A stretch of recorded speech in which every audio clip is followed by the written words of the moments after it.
nice to see you all again, and nice to invite our attendees.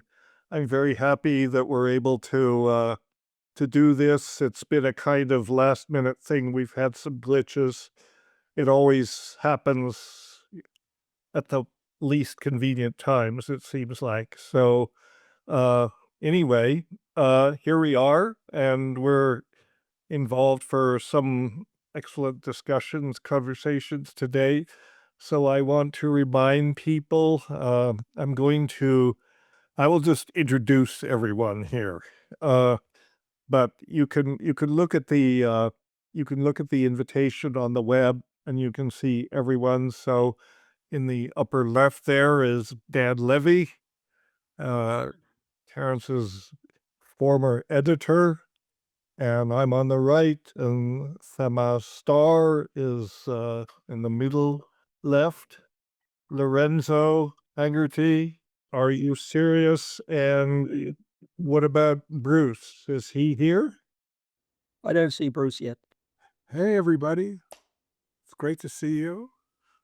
Yes, good to Of see course, I've been thinking a lot about Terence, as you Sure. probably have been too. So I thought what we can do is we're getting some participants here. So I thought I would I have some slides to show.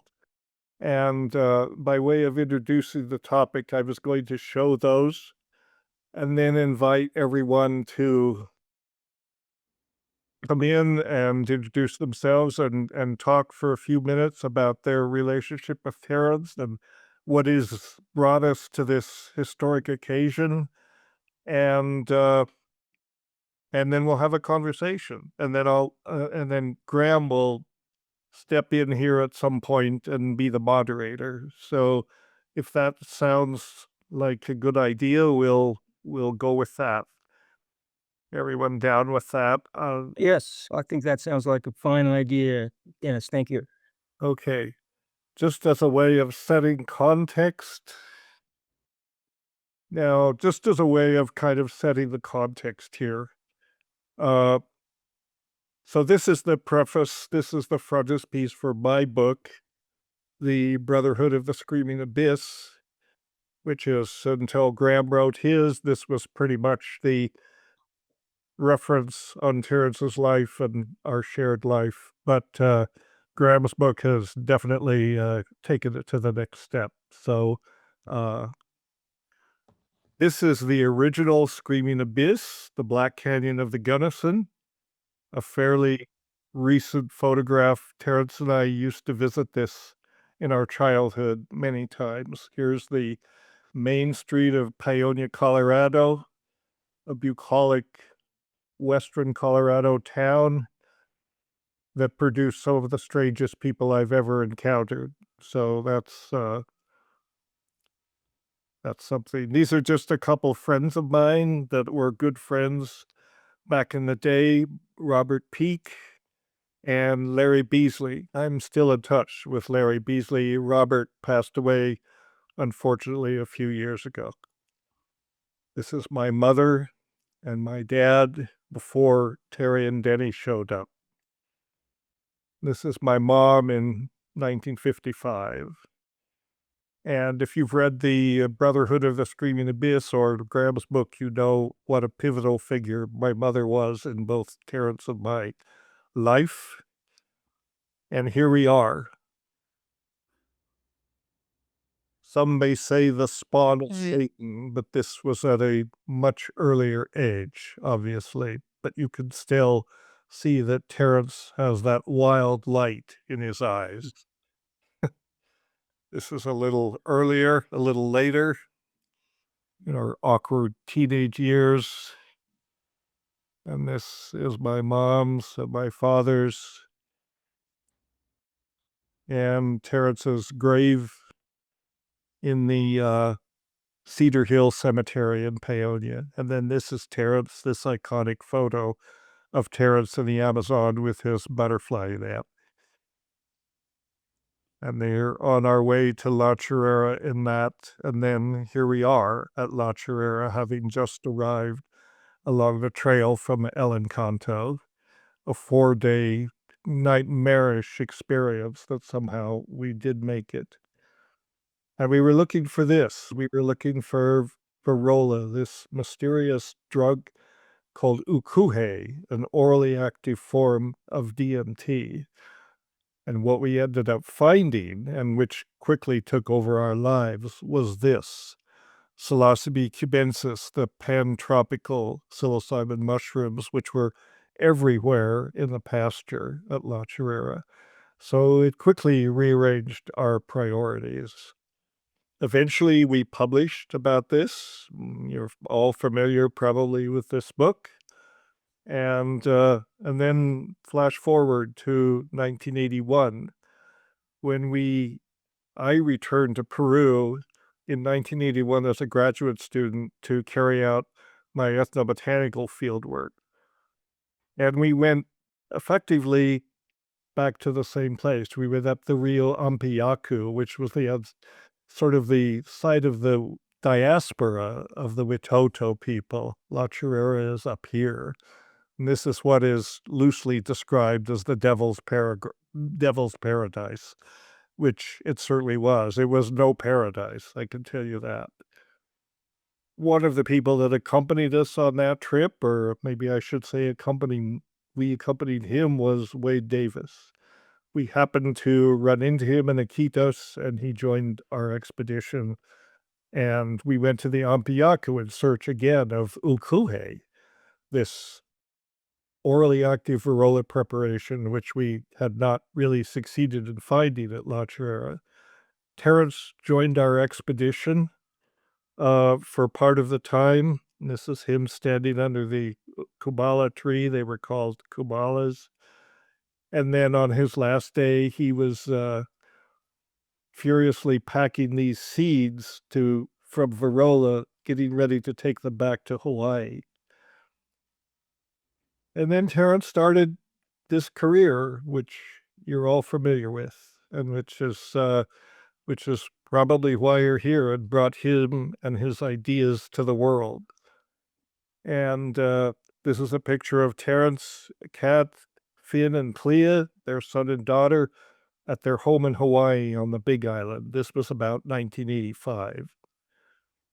And here in 1999, as you know, Terence came down with glioblastoma, and he came down, he was diagnosed in May of 1999, and he did not live for a year after that. This was taken in the summer of 1999, when I came out to join him and his girlfriend, Christy, between us there, and my aunt, Amelia, my father's oldest sister, who was a nun, but who was a very remarkable person and one of the few people that could actually hold her own with Terence, both intellectually and in argument. So this is from the balcony of Terence's house in Hawaii.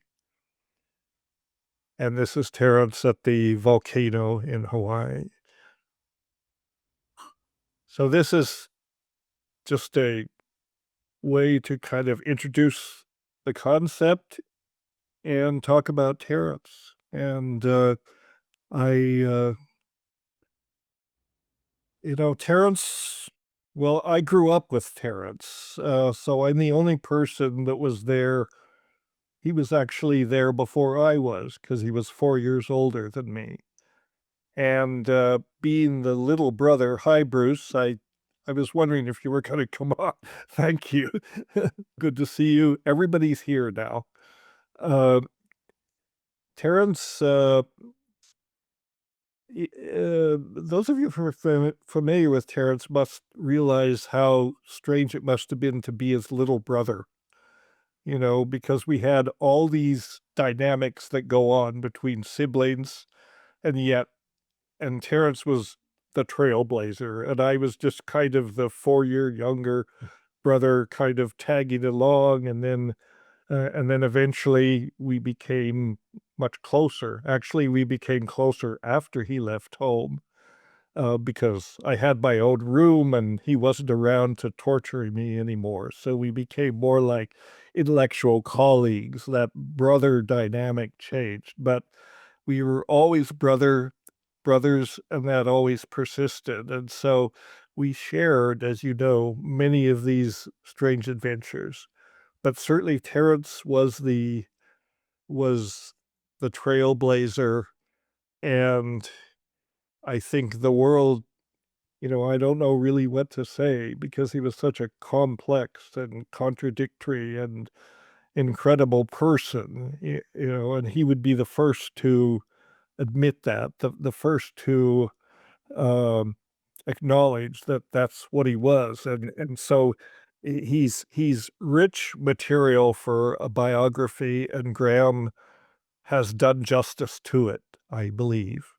And this incredibly complex person that changed the world in some ways and was a icon of the psychedelic movement and really kept the idea alive through the notion that psychedelics were something remarkable, something amazing. He kept that conversation going during the darkest days of the war on drugs.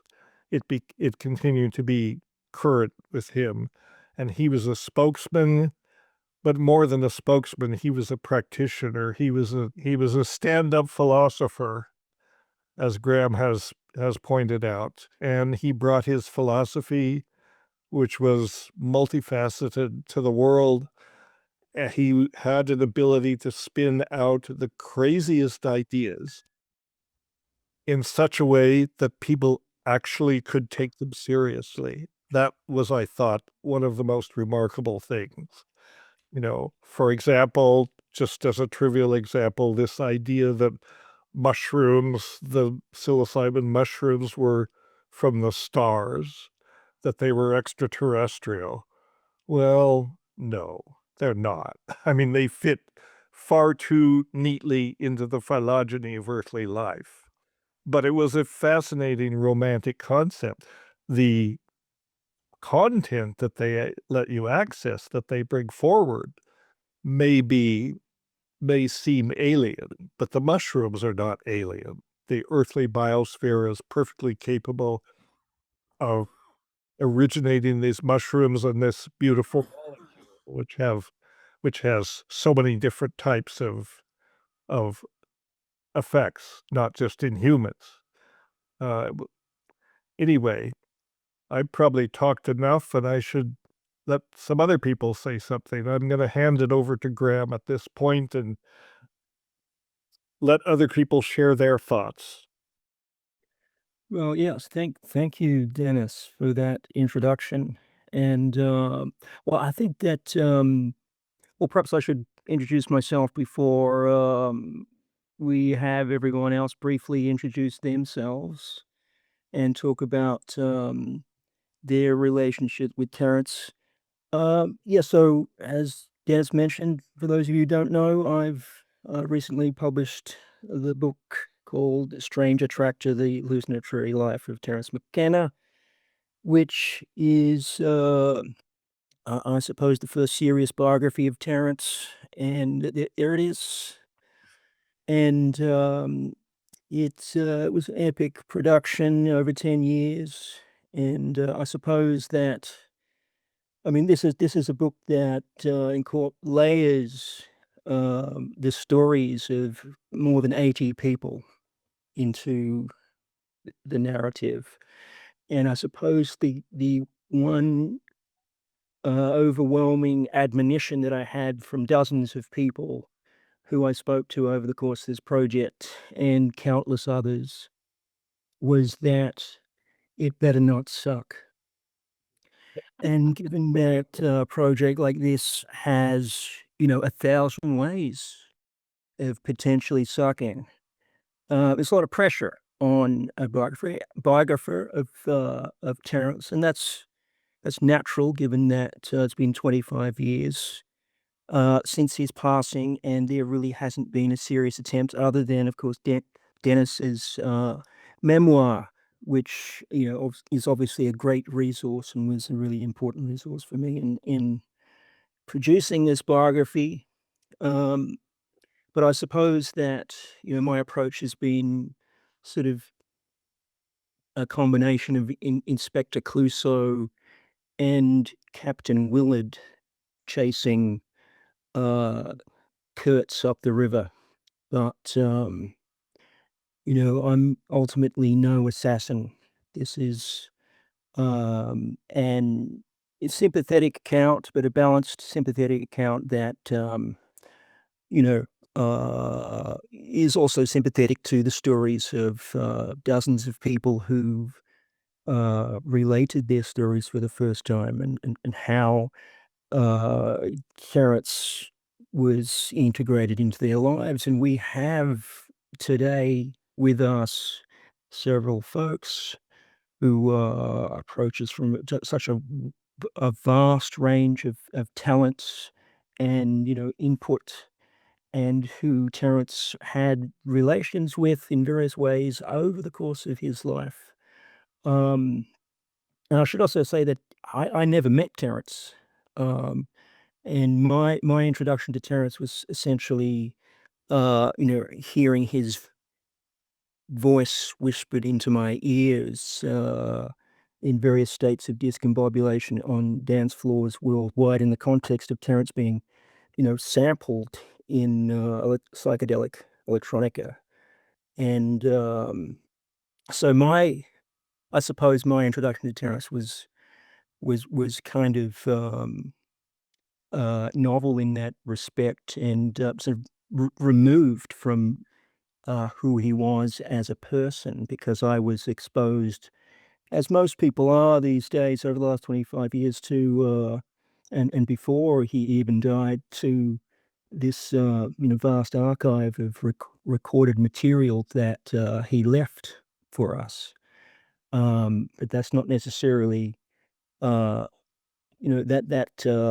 life as a stand-up philosopher is one thing, but his personal life is another thing. And so I've had the great opportunity to chat with so many people, including those who are with us today. So perhaps we can start. I can ask people to introduce themselves. I think I'll go sort of chronologically. I mean, we in terms of the year that Terence met folks, and the year that you first encountered Terence. And I think we've heard from Dennis. So I think the next person in line would probably be Tama Starr. Tama, hi. Hi there. Could you tell us something about yourself and how you came to Well, meet sure. Terence?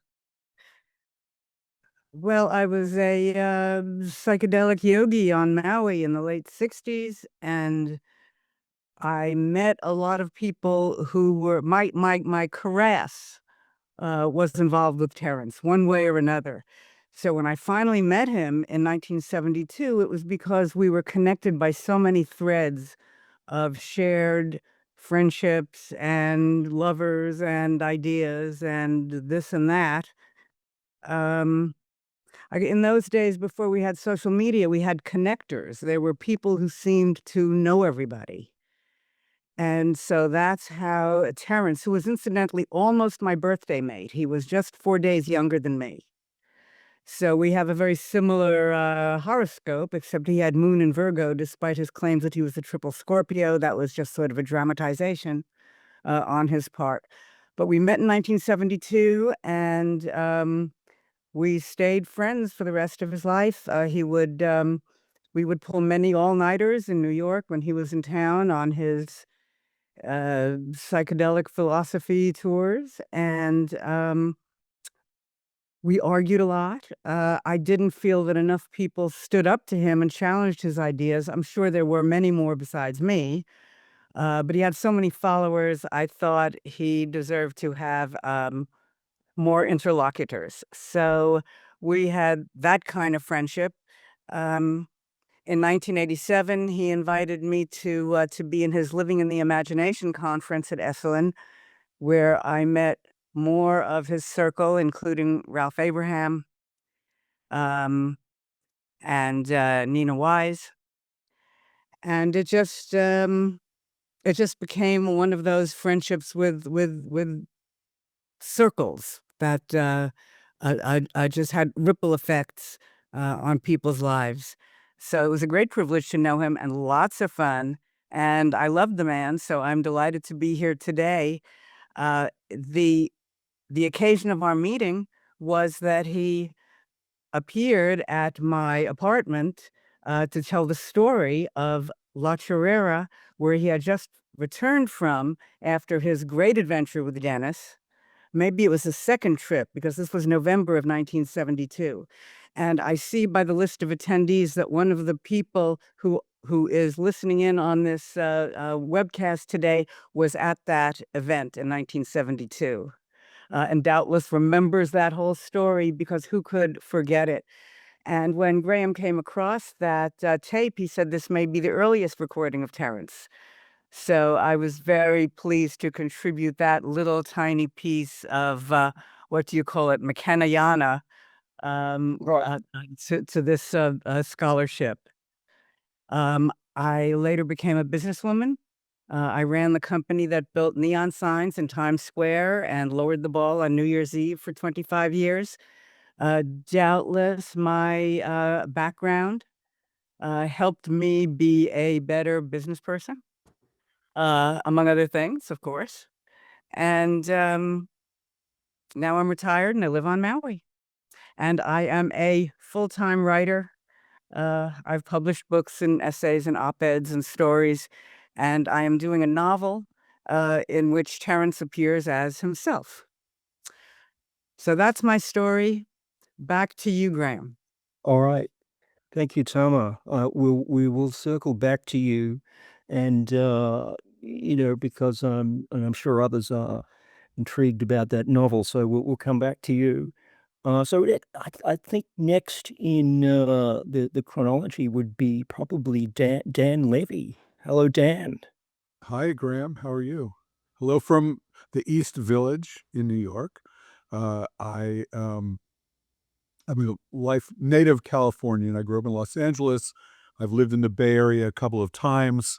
I still feel like I'm a Californian, but I've lived in New York City for 37 years. And I met Tama here. I think it's interesting that I'm the second oldest relationship with Terence, after Dennis, of course, but there's a long number of years between when Tama met Terence and I did.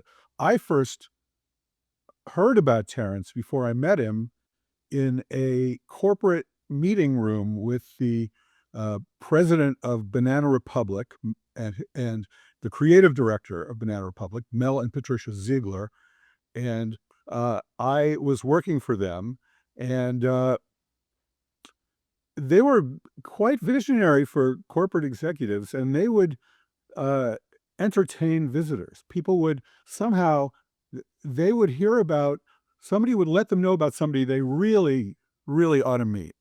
And they would come to the meeting. And one of them was a guy named Frederick Lehrman, who ran Nomad University. And Nomad University was a global concept that when there was enough interest for a group of people to call Nomad University to order, Nomad University would show up for them and something would happen. And he thought that Mel and Patricia should know about this. But they also mentioned a guy named Terence McKenna, who would, of course, be on the faculty of Nomad University, wherever it might be convened. And okay, that was the last I heard from that day. I was traveling back and forth a lot from San Francisco, where the company was, to New York. And at one point, I was in New York when Terence McKenna was hired by Banana Republic to be a speaker at a global meeting of store managers of Banana Republic. So Mel and Patricia had decided that, without really knowing what Terence was going to talk about, that they should convene people who worked in retail shops, in malls, in big cities all over the country, some in other countries, Terence spoke to them. And I only heard about this, but I didn't hear it. But I heard that there was something about mushrooms. I was very psychedelic myself, and I filed that away. And then a couple of years later, I was a book editor, and a friend of mine sent me a cover story from the LA Weekly, an interview that Terence did in 1988, that in about 10 pages was like, it distilled what it turns out Terence had spent 4 decades already spinning out to his friends in writing, in meeting, while getting high, while, in a room full of people who were invited to somebody's apartment in New York. And in these 10 pages, I really basically got Terence's rap, including all the stuff that I totally agreed with and resonated with, like taking mushrooms in the dark and taking a heroic dose. I think that's where I first saw that term being coined, was in that, not coined, but it's where I first saw it. And that's the way I like to trip. I never really liked what, idle chit chat, and it was too heavy anyway. What I really like to do was get really loaded in a dark room. And so when I saw what this guy was talking about, I filed it away again. Then I became a book editor, and I sought him out. And fortunately, Terence had recently been interviewed for Omni magazine by Howard Rheingold, who was a very close friend of mine from The Well. I'm an early member of The Well, and Howard drove me up to Terence's house, where I met with Terence and Kat and Howard in the little loft upstairs where you would smoke a bowl and talk, and where he had some of his books and nice rugs in this tiny little area that probably couldn't have sat more than 4 people. And that's where my relationship with Terence began. So we can talk more about all the stuff that happened afterwards, but I want to just say that I'm completely blown away and grateful to Graham for having made this book happen. It's so illuminating, because I did not meet Terence until he was in his 40s. And when I see the depth of the research and the letters and the willingness of people to talk about Terence and give you their stuff and their time, and Graham and I have talked about this a little bit since we met more recently, is that there's all kinds of stuff I was too suspicious of the process and the project to really shield some of my own protectiveness about some of the stuff that, now that I read it in print, I realize Terence is really a fucking freak in all kinds of ways. And, by the time I got him, he would have been getting his freak on for, 40 some odd years. And we had some really great times together in the last 11 years of his life. But in fact, about an hour ago, I saw an Instagram post by Clea McKenna, which has some video footage of Terence's correspondence. File cabinets after files, Redwells filled with handwritten letters to and from Terence. And we have no idea what's in there, and I'm very excited that this is all going to come out. Fascinating guy. I'll hand it back to you. Well, this is true. My work is certainly not the last word on Terence McKenna, and as you mentioned, Clea having taken responsibility for the family archives, is now overseeing an archival project that is quite fascinating in its scope and prospects. And I should point out that anyone who's interested in donating to her project should go to Terence. I think it's terencemckenna.com /donations, and you can read all about that. Now you've also, when you're talking about getting a freak on, I've realized that chronologically I'm out of step, because and this may have something to do with the fact that I spoke to RU kind of late in the process, but in fact Sirius comes in before Dan, and so I apologize about that. And how are you? I'm doing good. Thank you. Good to see everybody.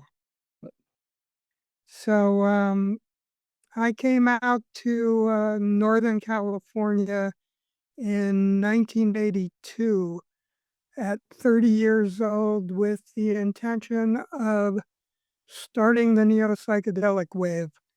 Moved out from Rochester, New York. I guess I felt that uh, two tendencies, new wave, punk, that sort of thing, and psychedelia hadn't fully met each other. Also, I was under the influence of the futurism of Timothy Leary and Robert Anton Wilson. And Leary said the future was being created in California. And if you were living east of the Rockies, I don't think he used the word Paleolithic slug, but that's how I think of it. He said you were a Paleolithic slug and you better get out into the future. So I did. And one of the first things that happened when I got to California, when I got to the Bay Area, is I turned on the radio, and there was this guy with a nasally voice talking about these interesting things, sounding very contemporary, sounding very postmodern, and talking about psilocybin and DMT, which I hadn't had, but which sounded very alien, which met up with my interest in space at the time. Because we were all going to live forever in space colonies or something like that. People might remember.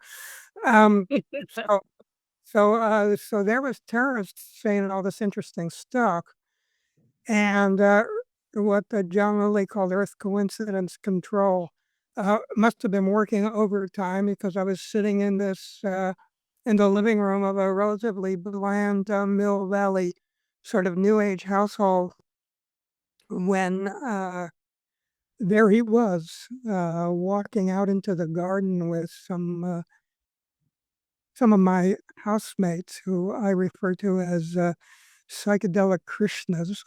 Um, and there was that nasally voice and the guy with the curly hair. And they went into their room, and it took me a while to work up my nerve. But I went and knocked on the door and came in, and we smoked some of this way too strong pot that Terence had. So I was in a state of delirium. And so he handed me a baggie of mushrooms. I believe it was 6 grams. And, take this on an empty stomach, go into your room and smoke this joint 2 hours later. Turn out the lights, and you'll get there. So that was my introduction to him. And not that long thereafter, he helped me start a magazine called High Frontiers, which he contributed to, which became Reality Hackers, which he contributed to, which became Mondo 2000, which he also contributed to, which he was sort of fired from as a columnist, but also came along as an interview subject later on. So yeah, that was my introduction to him. I think some people say we contributed a lot to his career, and he once made fun of me in High Frontiers for wanting to be like Andy Warhol, but we did contribute to his career. So there you go. Great. Thanks, are you? Yeah, so this was back in, it was 82 or 83, that meeting that you had with him, the first time you met him? Yeah. Me too. Yeah. Yeah. So, I think next in our chronology is probably going to be Bruce. Hi, Bruce. Hello, everyone. Hi, Bruce. I'm Bruce Damer. I'm a kind of, like Terence, a dilettante of all kinds of science and technology and consciousness exploration. And in my current role, I'm what's called an astrobiologist.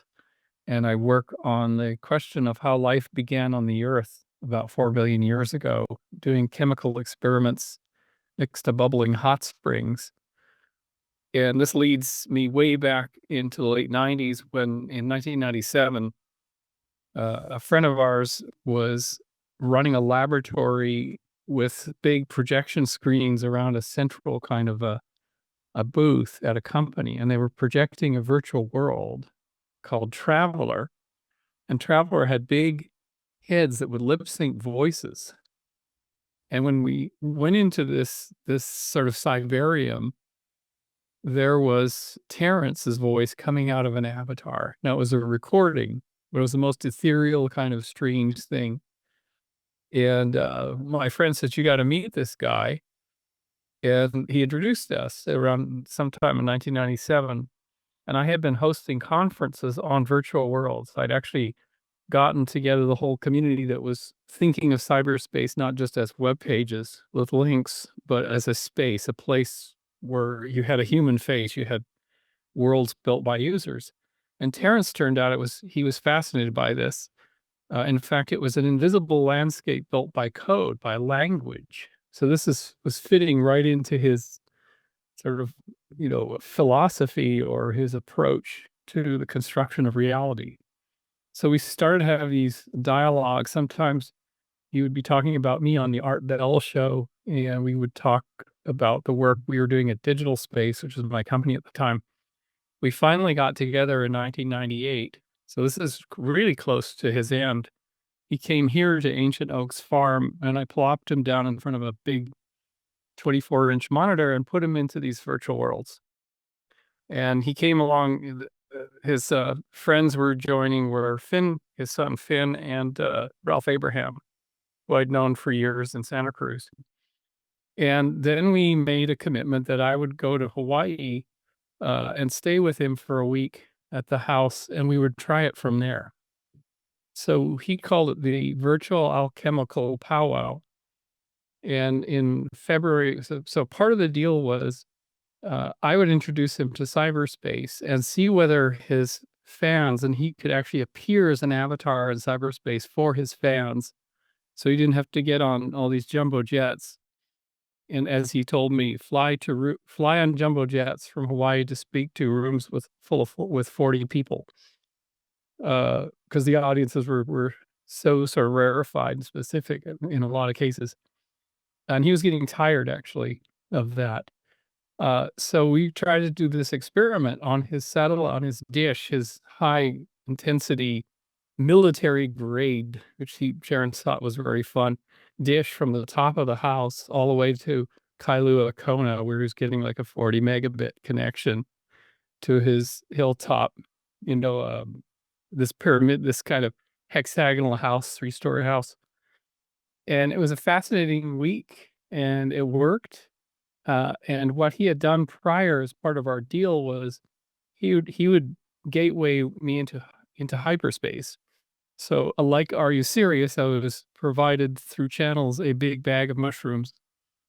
Yeah, with the instruction to, go out into the forest, into nature, which I did, and I took a heroic dose on pretty much on my own with a friend. About a quarter mile away in a hot spring, but I was just on my own in the Sierra Nevada and had that experience. And I was 36, 37 years old. So I had studiously avoided these things because I had one of these strange, fragile eggshell minds, I think, sort of from an autism perspective. But it completely opened a whole new reality for me. And to this day, and one thing I'll leave you with is Terence and I had, just like with Dan and Tama, these late night conversations about everything from novelty and how the universe complexifies, how it started, a real geeky science, the future of humanity in space, tons of stuff that I was working on because I was starting to work for NASA at the time. doing mission simulation and design for them. And it was fascinating because we raised several points one night. How do things complexify for real?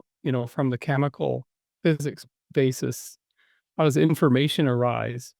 How do new things come into being? And we talked a little bit about the philosopher's stone.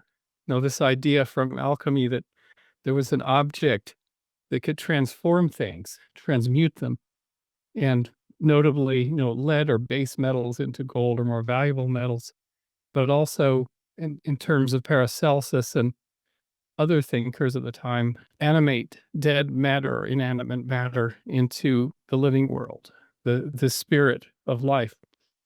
And Terence passed, as you all know here, on April 3rd, 2000.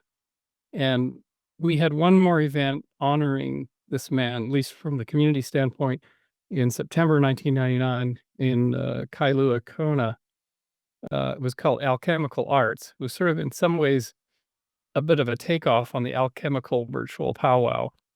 Perhaps it was a name that Ken Symington and Rob Montgomery came up with. I don't know.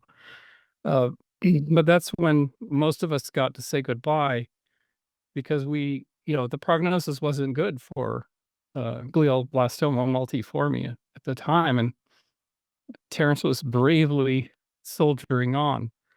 But that was sort of the end, and I realized, he passed. We held a vigil here on the night before Terence's passing on April 3rd in 2000. We held a vigil for the community here in the Santa Cruz Mountains. And then about 5 years later, I woke up, straight up in bed one night. I felt Terence's presence, and what blurted out of me was, "Hey, Terence, you left too soon. We've got to bring you back." And I contacted Lorenzo, who's right below me, several windows down here. I said, "We got to do something." And, Lorenzo, I think, had found an FTP folder of just a few digitized cassettes, from some random person. And he was starting a podcast at the time, one of the very first podcasts. And we started a campaign like, we've got to put Humpty Dumpty back together. His voice needs to be heard. And his departure was so sudden. And the archives were kind of all over the place. And then the physical archives were destroyed by a fire in Pacific Grove, I think a year after that. And I said, gosh darn it, those machine elves are not going to have the last word. They're not going to erase all the incriminating evidence. We're going to put the Humpty Dumpty back together again. So this campaign began of cassette tapes started arriving. Ralph Abraham provided the trialogues, which were a mother lode, and they started to fuel the Psychedelic Salon podcast, and many, many other people started contributing. And Lorenzo could cover this a little bit better than I can. And we sought to bring Terence in a coherent fashion to the next generation by gifting all that material under Creative Commons license so people could use it and bring his voice back in a complete form.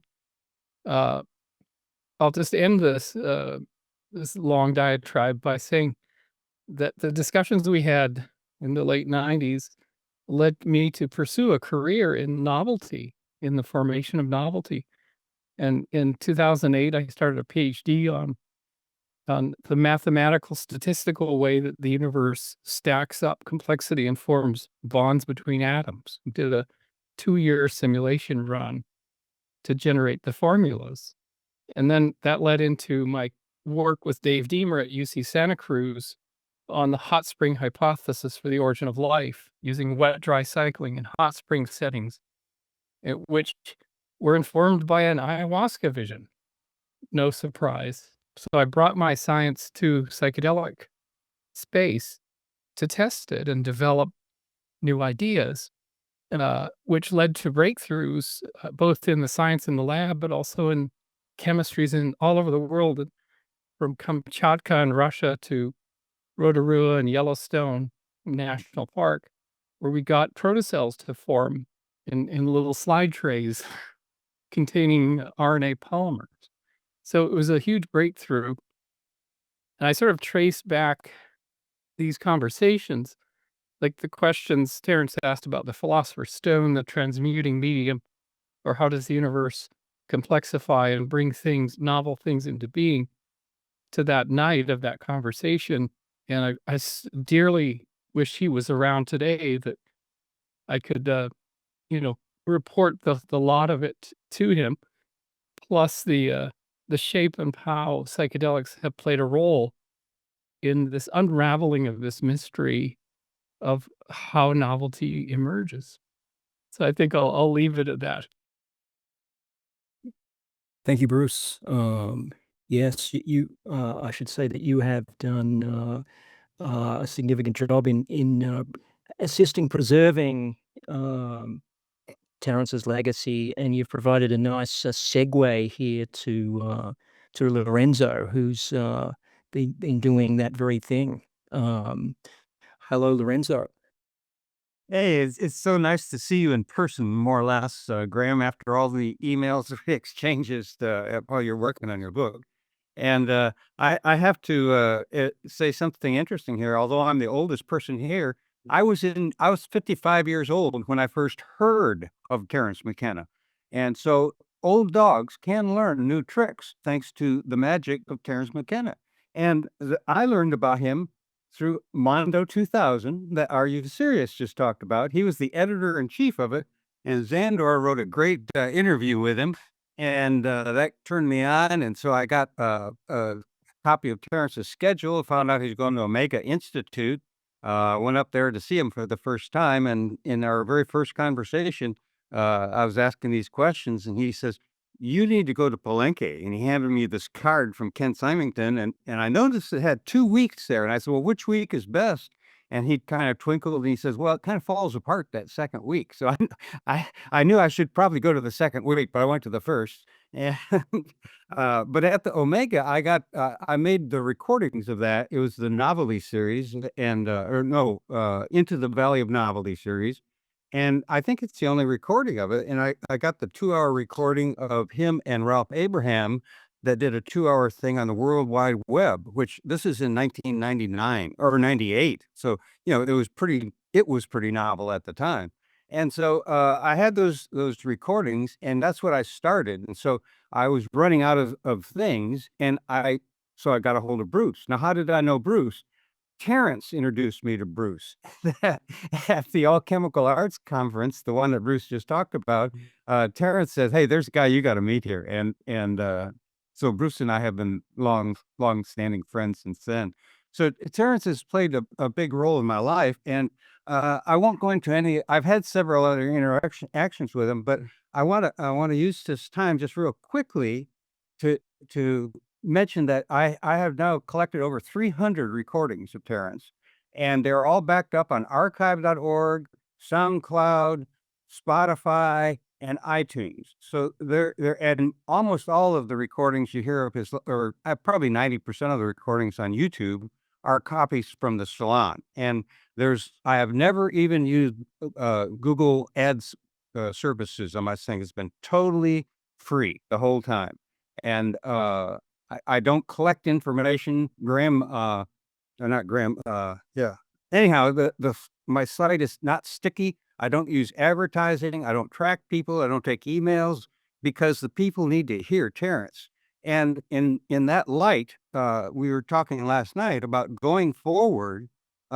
We can get together and reminisce and tell stories. And I know a lot of people that are here tonight with us are they had their stories too, and maybe want to tell some of them. But the important people are people Graham's age, the younger people who will carry this. It's not just a man that we're carrying forward. It's a whole mindset, a whole, milieu of what we are. And one of the ways to reach the young people, as we know from Graham's example, is sound bites from DJs. And so along that line, my friend Steve and I have created an LLM of Terence from the Psychedelic Salon. And last night, Dennis suggested that I listen to the podcast you and Graham had, the second one. And so I did listen to that. and I understand your concerns about these things, and you don't have the right conception of what we're doing. We're only using text. We're not using any images or lip syncs or things like that. And this is designed for two groups of people primarily: scholars like Graham that want to go and find things, or strange people like me that I wanted to find that tale he told about the stone mushrooms with the jar of mushrooms under their arms, and I just could never find it again. Now I found it with this new LLM. But what it is for scholars to search, but more importantly for DJs who want a particular soundbite of a particular phrasing, and they want to find exactly where it is in these 300 podcasts of Terence. And that's really the purpose of the thing. It's not to reproduce Terence or anything like that. It's like a Google search engine on steroids just for Terence's talks. Now, I put the whole salon in so that you can see some of the interactions between, conversations, but it's not like what you would see on YouTube and all these other things. It's much more sedate, and it's designed specifically to get young people to use it to interact with things. So I just want to make that clear. But Terence, obviously, Are You Sirius and Bruce were major factors in my life, and it's all because of Terence. My life has my last half of my life, from my mid-50s on to now, has been essentially, channeled by the work that Terence did.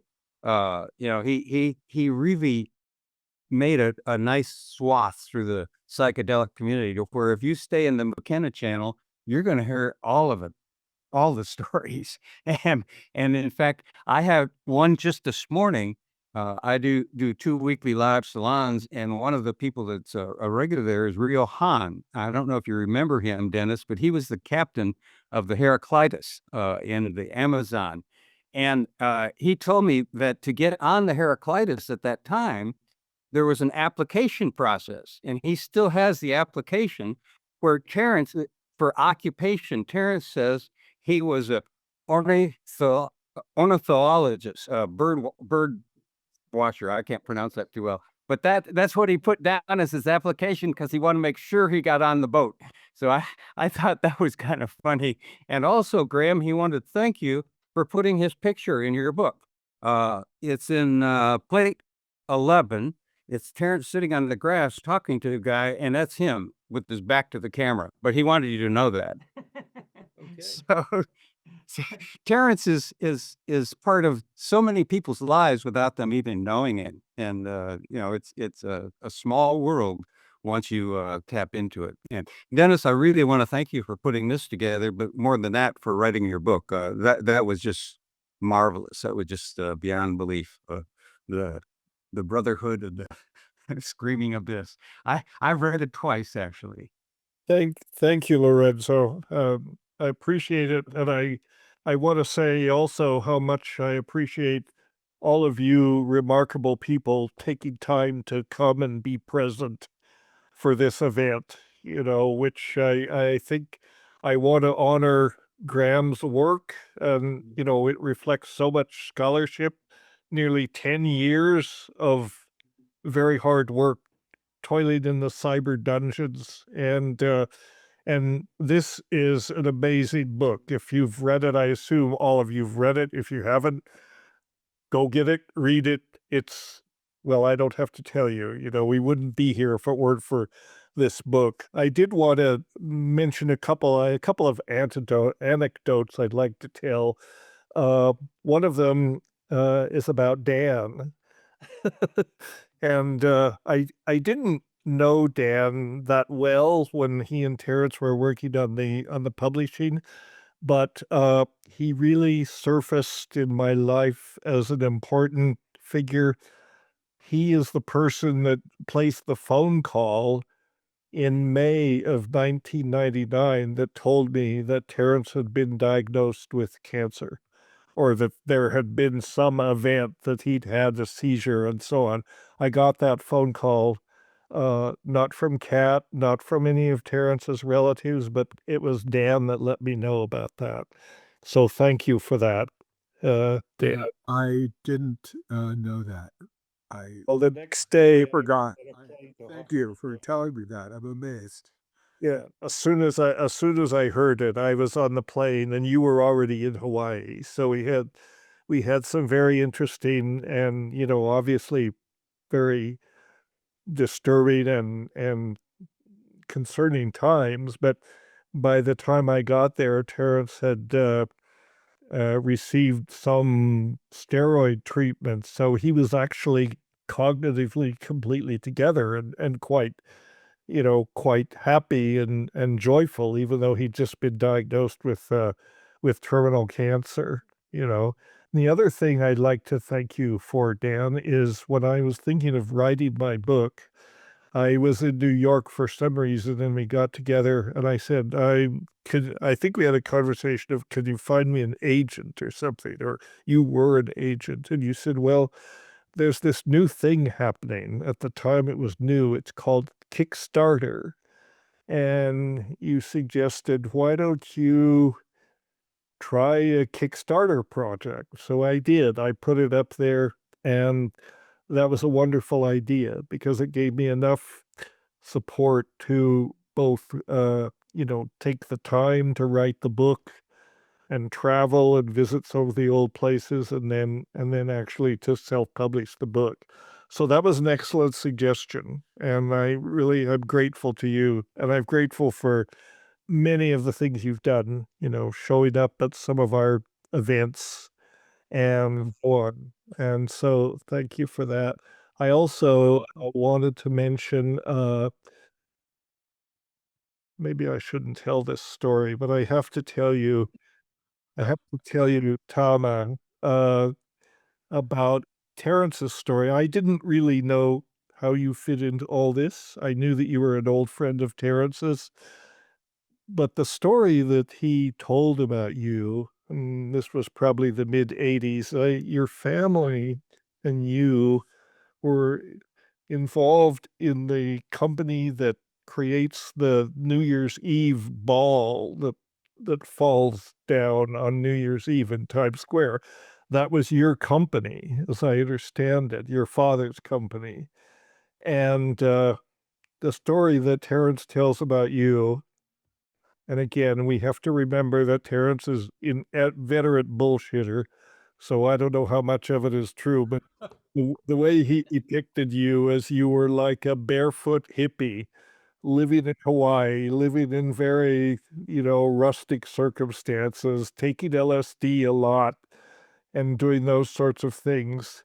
And then when you got word that your father had died, you put on a business suit, got on a plane, went to New York, and took over this business. I don't know if that's true, but I thought True enough. amazing. True enough. Which is what best you could say about almost anything Terence would say. She was wearing sandals. She True wasn't enough. barefoot. Everything else is true. Yeah, so that was what I knew about Tama Starr until you recently wrote me, and I'm glad to get to know you, and I understand now that I sort of understand some of the connections. I understand that you and Diana were good friends, and that's how Terence met Diana, or vice versa.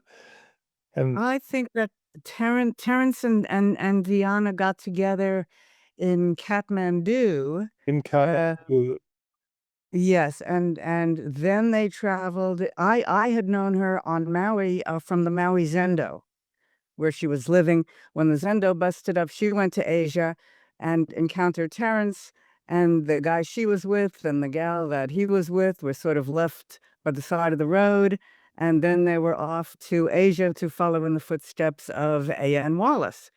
And she was a terrific letter writer.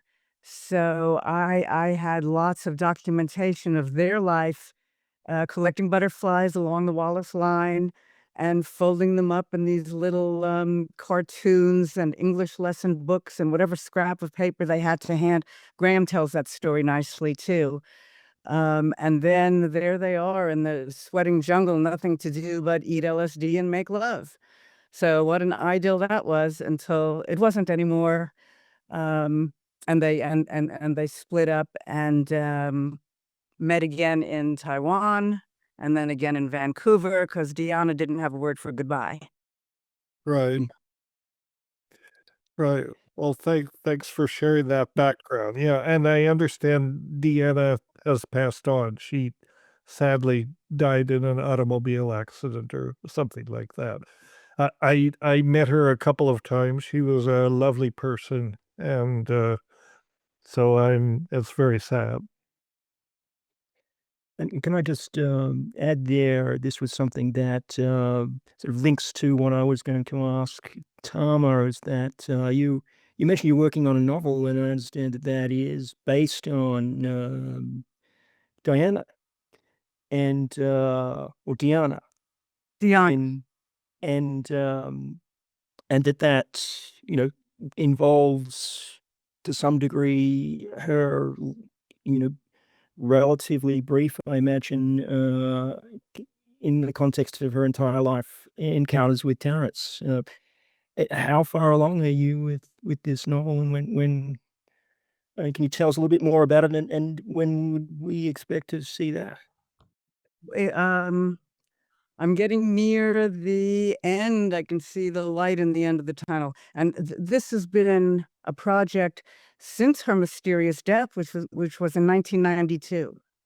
But I finally had the vision allowing me to put it all together. She was a very charismatic and intriguing person, and explosive in a lot of ways. And then it was her mysterious death that got Rick Watson, who gave you so much material about Terence and who unfortunately passed away last year. He wrote all those pieces about Diana and about the sainted poet Richard Horne and about Terry and about John Parker. In the course of our conversations in 1993, after Diana's death, Diana's strange and mysterious departure from this planet really sent me back to the early psychedelic days and the visions of that time. And so the book takes place in a present of 1992, like a detective story, trying to figure out what did happen to her. How did this woman die, or who was she anyway? And why were all these people in love with her? And why could two men never stay friends when she was around? And she went after the women too, and the dogs and the cats. I mean, everybody was in love with Diana. Well, not everybody. There was some people listening in on the podcast who weren't, but so then the past, she was again one of those web people. She was connected to so many people, including Rick Watson's best buddy in India, who was my college sweetheart, the sainted poet Richard Horne, whom she left Rick for, thereby breaking his heart. I mean, this is sort of very, very grand opera, soap opera. I don't know what, psychedelic soap opera. I hope it's a little better than that.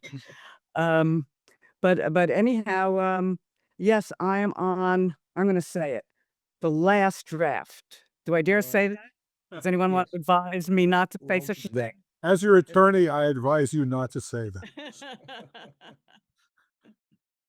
Great. Well, I for one am looking forward to that. I think that sounds fabulous based on, not only what you've just said, but various conversations over the years. And I thank you for all the information you've provided me, which has enabled me to essentially condense their interaction into one paragraph, essentially one long paragraph. So my attention to their relationship was very, very, just a small road stop in the context of his life, and I suspect that many people will gravitate to Diana as a consequence, and want to know more about her. So yeah, I think that sounds like a fabulous project, and look forward to that. Thank you, my dear. Uh, Thanks. Yeah. So I I don't know. I mean, I suspect we have about an hour and a half left, Dennis, and I imagine at some point you want to introduce questions from the audience. But before we do that, I just want to, I guess, sort of open it up to our participants to perhaps talk about um, aspects of the book that introduced you to um, situations in Terence's life or aspects of his personality or events that happened that were surprising to you and that were eye opening. And if you if anyone would care to um, indulge us in anything that strikes you. I Me thought the putting me on the spot. Well, we could start with you, Dennis, if you like. Well, about the book, there were. I mean, I was Terrence's brother, of course, and we were close during most of his life. But your book is remarkable to my mind because in the latter part of Terrence's life, in the 90s, basically, it's not that we weren't close, but he was off doing his thing. He was spending a lot of time in Europe. I learned things about Terence that I never knew from your book, which is a testament to your scholarship. And, he had a double or even a triple life. He was so involved in various things, like the whole association with rave culture. He became this icon of rave culture, and they looked up to him, which is kind of puzzling in some ways because he was not a raver, he wasn't a dancer, he didn't believe in taking mushrooms to music or anything like that. I mean, he was very rigid in some ways about his views about how one should take mushrooms, but the rave community adopted him. And I wonder why that was. I mean, other than just Terrence had the ability to, it didn't really matter what he said. A lot of what he said didn't even make sense. It didn't really have to make sense. I mean, he never really liked me to come to his workshops and his events because I was the only person that would ever get up and comment.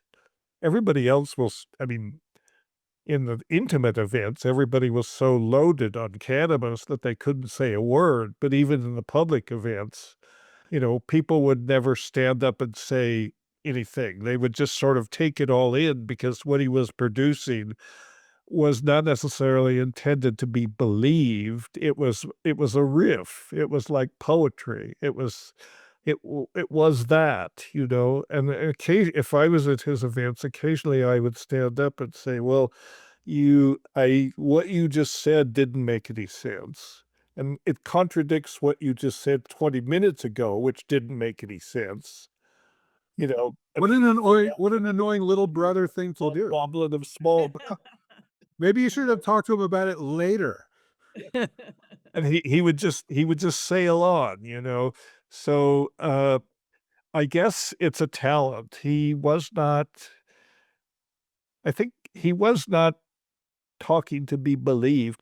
I used to tell him you could read the phone book in front of people and people would hang on to every word, because it was his voice. It was the way that he delivered it. No, I disagree with you. I mean, I get where you're coming from, but the thing, You disagree?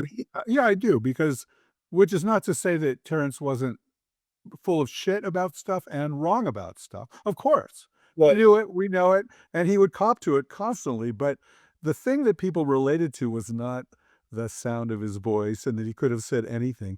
It's that it's like he was a deep sea diver who had more air in his tank.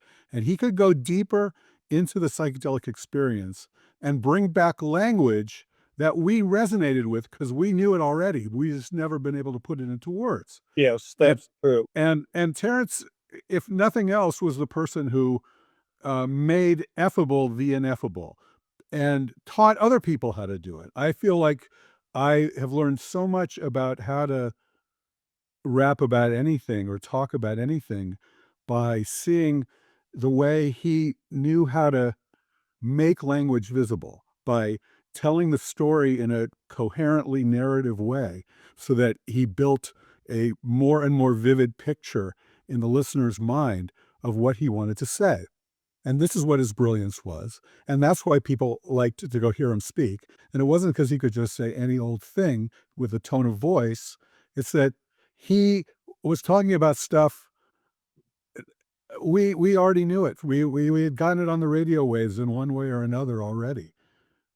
Was able to And it didn't. I mean, I'd say for myself, I'm a relatively skeptical person, but at no time was I in his presence when he was talking when I wasn't thinking, yeah, you're full of shit too. I mean, it was just part of his delightful, full-bodied persona. He was a self-contradicting, just like he was a self-transforming machine elf, he was a self-contradicting, self-regarding clown, and that's what we all related to. that was part of his charm, that he was. Bruce, you had your hand up? Or you wanted to say something? By the way, anybody can put their hand up like this if they want to. I have my hand up. I want to say, you all know this. You're all Zoom veterans. Bruce, you Know anything about that? got to know Terence later in life. You knew him from about 1997. Is that when you Mm-hmm. really started hanging out? And so tell us something about that, because you guys really resonated, and I imagine that must have been interesting because you sort of introduced him to this field of virtual reality and the cybersphere and all that, which he was fascinated by. His theories about the externalization of the spirit and this whole preoccupation with the transcendental object at the end of time, whatever that was, but it was often conceived as some kind of a cybernetic invention. It was an artifact, essentially. It was kind of about transforming the spirit into what? A machine? Or well, the transcendental object at the end of time, whatever it would be like the ultimate artifact. Did you guys talk about that? Did you? Well, what was fascinating was, this was the time of the Hitchhiker's Guide to the Galaxy, and Right. that transcendental object could have been the restaurant at the edge of the universe as easily. But what I noticed with Terence, and this is actually to his credit, was here he found himself sitting in the presence of, he came to see me in order to learn about stuff. And I wanted to learn about his stuff. But he sat quietly. I mean, our first two meetings, it was mainly him asking a couple of questions, and then just I would riff. I would do the Terence thing, actually. And he was taking notes, and he was revising his understanding. Because he didn't have any experience. He didn't have any experience in technology at all. He'd never written a line of code Right. and didn't really understand, say, the protocols of the internet and things like this. So I spent time explaining to him how basically TCP/IP worked and how you have these little thin channels and stuff. And what you're seeing on the screen is a painted simulacrum of a virtual world. The world doesn't exist anywhere. And I would contrast this with the world of chemical world, of the reality of molecules bouncing around simultaneously, and how they had properties that were so different that ideas of, say, a singularity or a eschaton were kind of ludicrous if mapped onto cyberspace, because cyberspace was not a medium that could do biological things. And we still see this today, that compute goes through these pipelines and things like this. And at the end of one of these long sessions, we were talking about 2012. And so he asked me about, what do you think will happen? This is, of course, 1999. It's years into the future. I say, Terence, she asked me about year 2000. It was only 1 year in the future. I say, Terence, nothing is going to happen at Y2K. It's just all overblown and people making a lot of consulting dollars. Nothing's going to happen. But then we went on to the 2012 idea. And in my collection of the archives here of some of Terence's material, there's a Post-it note where Terence excitedly writes, December 21, 2012, yes, yes. On the copy of this software written by Peter Myers. But these were notions, and they were sort of fantasy notions, really. And I said, Terence, that kind of thing, what you're talking about, biology and consciousness being uploadable and things like this, those are ideas from science fiction.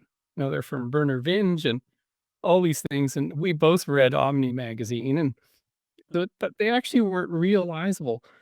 And not only weren't they realizable, nobody was working on that direction. Is because it wasn't profitable.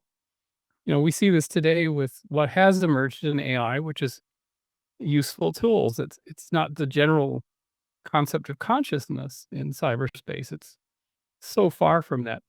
And I remember at about 2:00 in the morning, after two Hawaiian bombers, which he claimed was like some of the worst cannabis on the planet that was grown on the Big Island. And he begged anyone who came into the house for, some, Trinity gold or something better than the pot they were getting in Hawaii. But at about 2:00 in the morning, he said, well, about 2012 and singularities, I just hope they don't take it all too literally. So I realized that here was a man that was willing to have some of the stories were fantastical, and they were getting people, to come to seminars and things like this.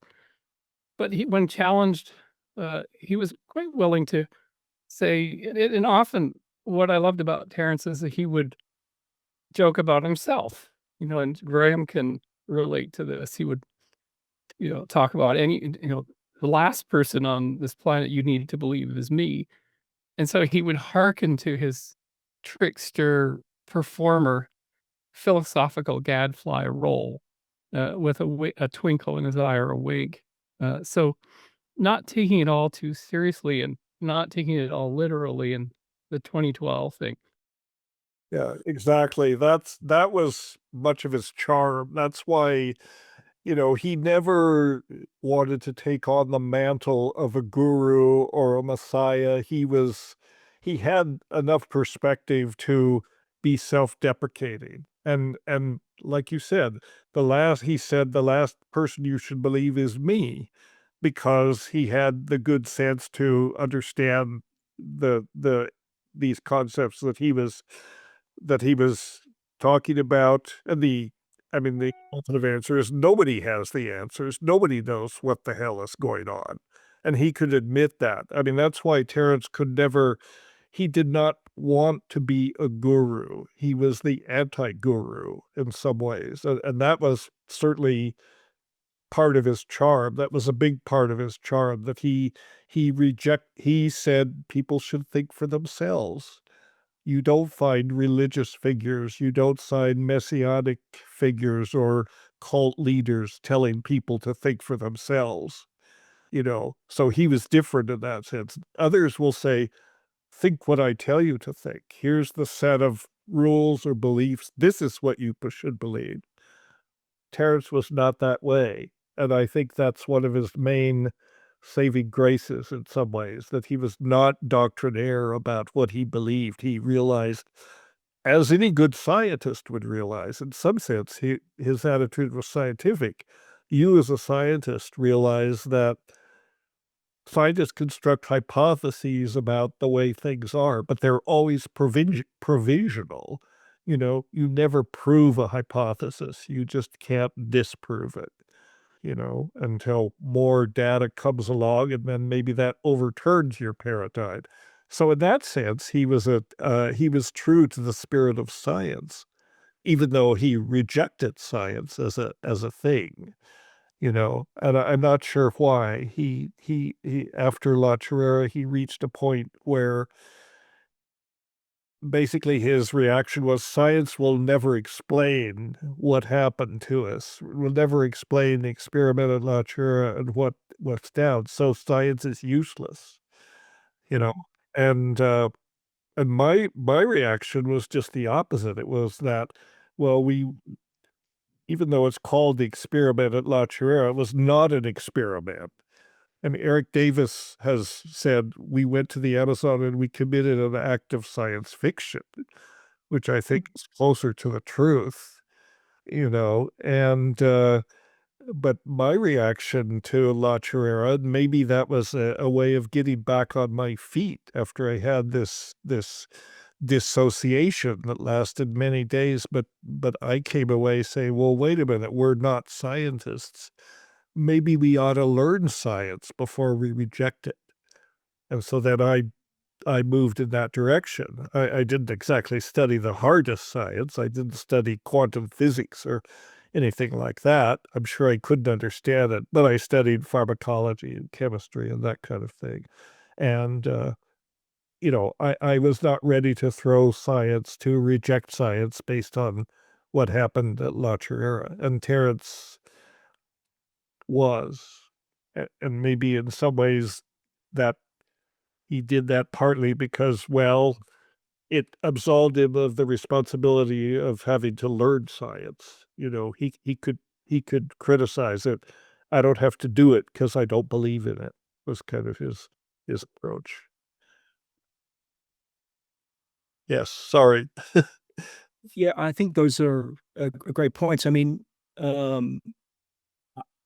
I suspect one of the things I found fascinating about Terence is that he almost loved the idea of people being hecklers, and he really he really brought it on, and that really inspired him, the criticism from his audience, and in those Q&A sessions that often went longer than the lectures themselves, where he really did indulge in personal details. And for any biographer who sifts back through his vast archive of material, that that Lorenzo has, I mean, much of the stuff we see on YouTube, I think Lorenzo was, responsible for. But any biographer podcasting, that is, and but any biographer who listens to all this stuff and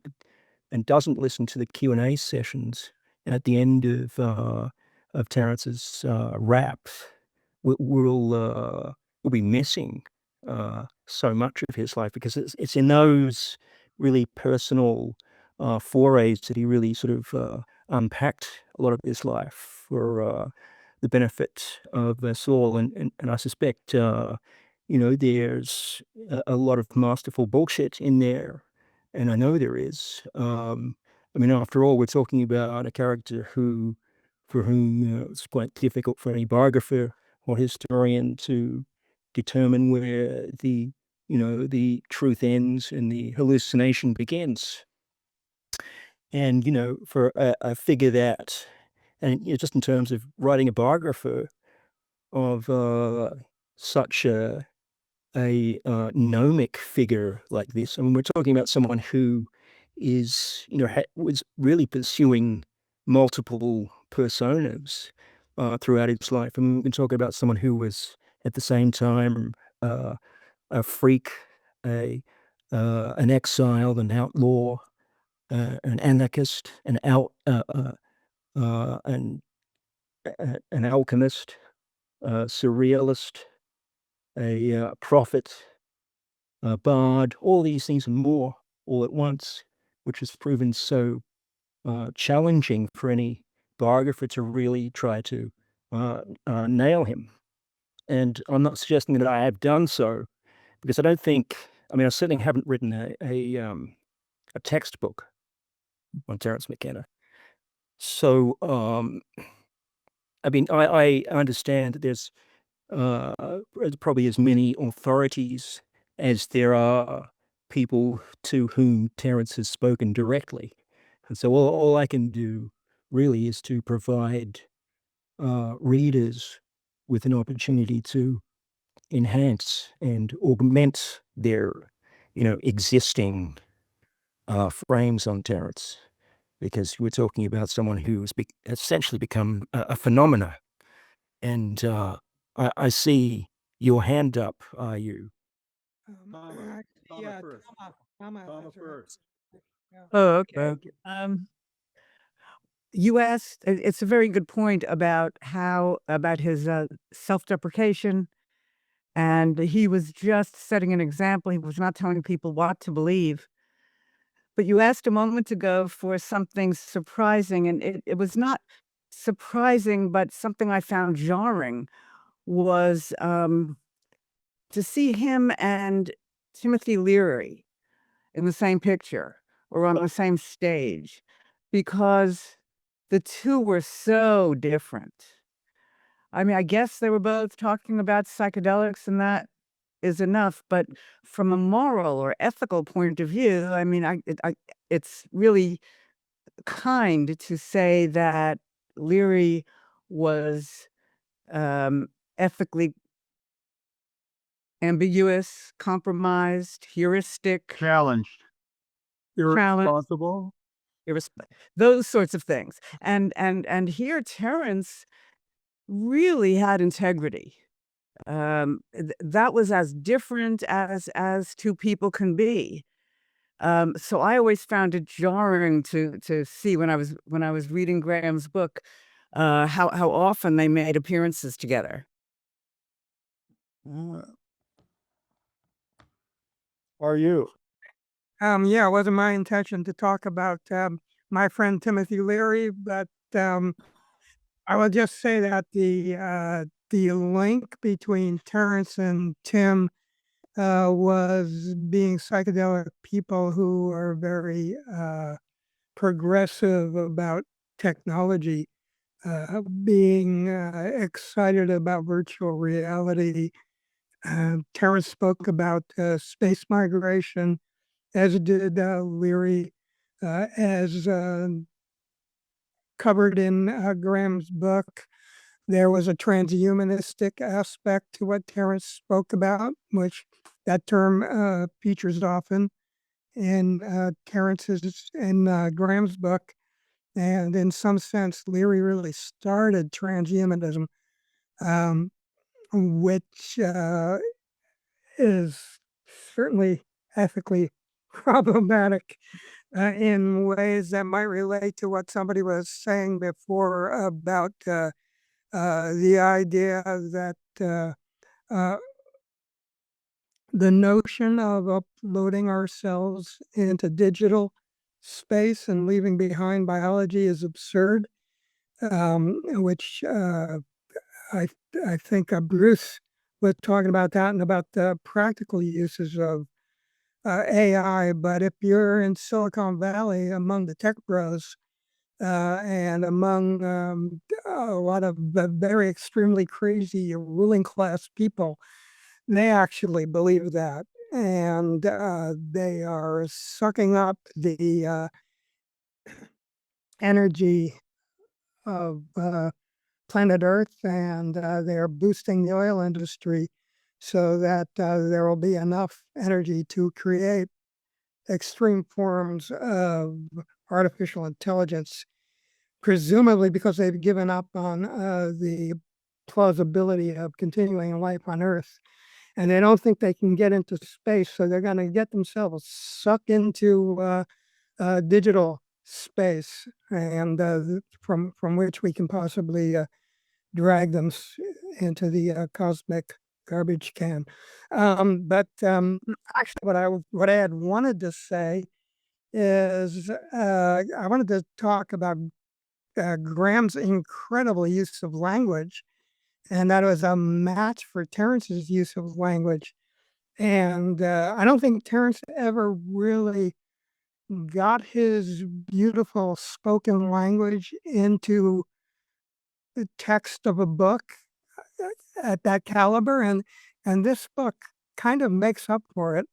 And I flagged this one really quick thing that he wrote that I think shows not just his use of language, but his willing to take risks and be irreverent towards Terence himself, in which he writes, "If this wasn't McKenna's Everest of the weird, he had at least achieved the foothills of the kook." I thought that was an incredibly funny and wonderfully languaged piece of the element of the book. Thank you, Aryu. Yeah. Yes, of course, I'm no I have no proficiency in the spoken word arts, and so, but I thank you on that, and I also want to ask you, I'm kind of intrigued about what the nail that hammer in your background meets, because that I mean. This was painted by an artist, and I'm not remembering his name right now, but he's even featured in the Museum of Modern Art. And he did light shows for Glenn McKay. He did light shows for the Jefferson Airplane, and he passed away in Mexico. I guess I can say this out loud now. We got this by buying. He was charging too much for his ketamine, so he threw in the hammer. Fair enough. Yeah. And while we have you here, you mentioned that there was a time, and I know you were also working on a book, and perhaps you can tell us a little bit about about that book and when we might see it. But before you do that, you mentioned that there was this sort of sudden, I guess, departure of Terence in your life, and that I mean, he was I guess a regular. Had some frequency in your publications over the years, in 3 or 4 of your works, and but there was a sudden disappearance in the early 90s. Could you maybe say something more about what transpired there? Yeah, well, I mean, I did see him once in a while before he moved to Hawaii or whatever. I saw him backstage when he was going to perform with the Shaman, actually. So that was memorable. But he was a columnist for Life Frontiers and then Reality, and that Reality Hackers, then Monda 2000. We were doing our virtual reality issue, and he wrote a column about phone sex as a virtual reality. And we had the entire issue designed, and he called up the publisher, Allison Queen Moo, and he begged that she remove the column from the magazine because his agent had said that it would be bad for his career if that would run in the magazine. So we were at a stage in our publication, still pretty early, where we were offended even by the idea of having an agent or having a career. That changed in about a year, but Queen Moo was pretty upset. But we removed the column and somehow managed to get I think an advertisement put into that space. But Terence was gone as a columnist, although he returned when he was interviewed by the character known as Xandar Krasipsky for a later issue. Great interview, by the way. Yeah, yeah, and will you be you'll be relating that story in your book on military. Under that, The Freaks in the Machine, Mondo 2000, and late 20th century tech culture, co-written with Sherrod Chess, due maybe in about a year. Okay. Cool. Yeah. I want to read that. And it's published by a book company called Strange Attractor Press. Great press. Oddly enough. Yep. Bruce, you've got your hand up. Yeah, I want to perhaps swing this in a more personal direction around the disclosure of Terence's life, things that I had sort of second and third hand understanding of, but was not there. This was understanding long after the fact, was the relationship with Kat, with his wife, Kat, the mother of their children. And I had never met Kat. Actually, I only met Kat about 15 years ago, and we have a good relationship. But sort of remarkable in the book, and to your credit, Graham, to have Kat fully participating. It couldn't really have been a biography without members of the family contributing, Kat being, I think, one of the major contributors. So, bravo for bringing everyone to the table. And some of Kat's disclosures about this so-called bad trip that Terence experienced toward the end of their marriage, that may have been a precipitating event that ended the marriage. Those were revelations that we only had second and third hand understanding of, and Kat actually shed a light on what actually went down. And that, for me, that was a remarkable sort of biographical depiction, is probably done as clearly and as carefully as you could possibly do it. And just all kudos to you, Graham, for bringing that story to light, in a sense, putting a lot of rumors and incomplete understandings to bed, now that we have the full telling from Kat and from the family. Thank you, Bruce. Yes, you're right. This project could never have happened really without Kat's contribution, and we'll thank her for her very candid, retelling of that story, and she's also, one of many figures who've, we've only briefly mentioned Rick Watson, and who the book is dedicated to his memory, and he was really primarily instrumental in getting this whole ball rolling. And unfortunately, it's not around, hasn't been around for the last 18 months. So it's very sad, his departure, and it's been almost for a long time, almost noted on a daily basis, because he was someone who was there at my fingertips on email, who would respond very rapidly and was very eager to participate, and saw the value in this project, being one of Terence's closest friends, and someone who he at one time corresponded with quite heavily in their younger days, and correspondence that may or may not have been destroyed. Certainly, the correspondence that the letters that Terence wrote to Rick, there's something in the order of 25 letters there that he shared with me, and that they were quite instrumental in sort of navigating the story. Rick's letters to Terry. Well, who knows? They may be in these boxes that Clea McKenna is excavating from her archives. We don't know for sure. And given that Rick himself was a masterful author, very humble, wrote all his short stories, unpublished short stories that he also shared with me, some of which sort of layered through the book. Given his own talents as a writer, I think if that material was lost, that half of the correspondence was lost, is disappointing. I do also imagine that people just back on Kat Harrison.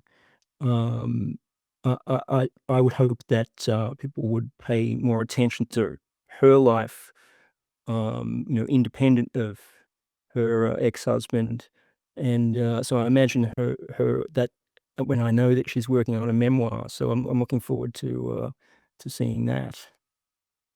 Yes. Now, Dennis, I don't know how much time we've got left, maybe 3/4 an hour. I Do you wonder want if we to could, hear any questions from the audience? I mean, the one person that's been quite quiet here, probably can't get a word in edgewise, is Lorenzo. Do you have any thoughts you'd like to share? Well, just very briefly, I'd like to make an apology to the community for my put down of the time wave idea, because I really poo-pooed it. I didn't play a lot of those parts of the podcast. And for the last 2 years, I've been like 100% involved in AI, which I know is a bad thing. It's like saying I'm a lawyer, which I also am. So I've got a lot of things going against me. But in the AI community where I interact on a daily basis, the time wave is an aha moment. They can't believe how prescient he was, because the year 2012 is when there was a total 180-degree change in AI research.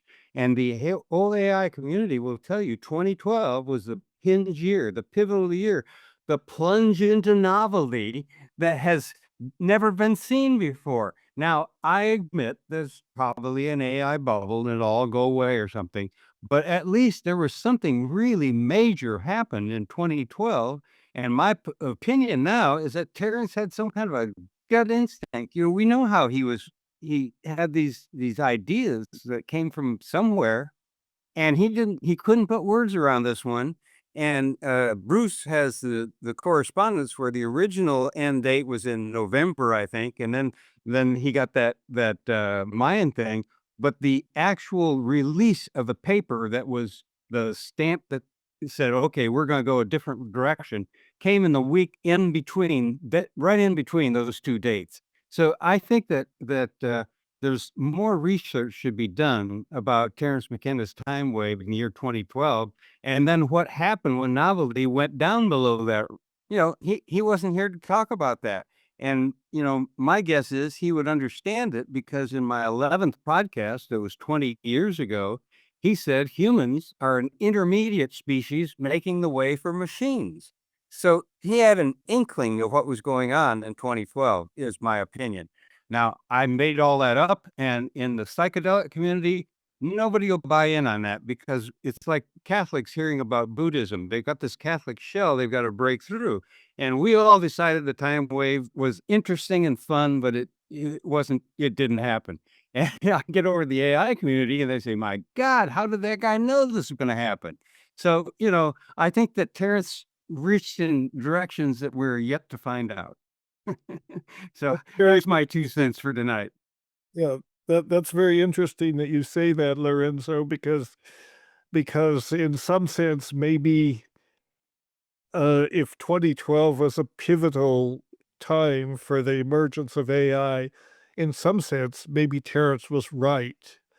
Terence and I used to have conversations about how does novelty introduce itself into the continuum, and he was all in favor of the dramatic, abrupt eruption, that it was a dramatic event, like the first detonation of the atomic bomb and so forth.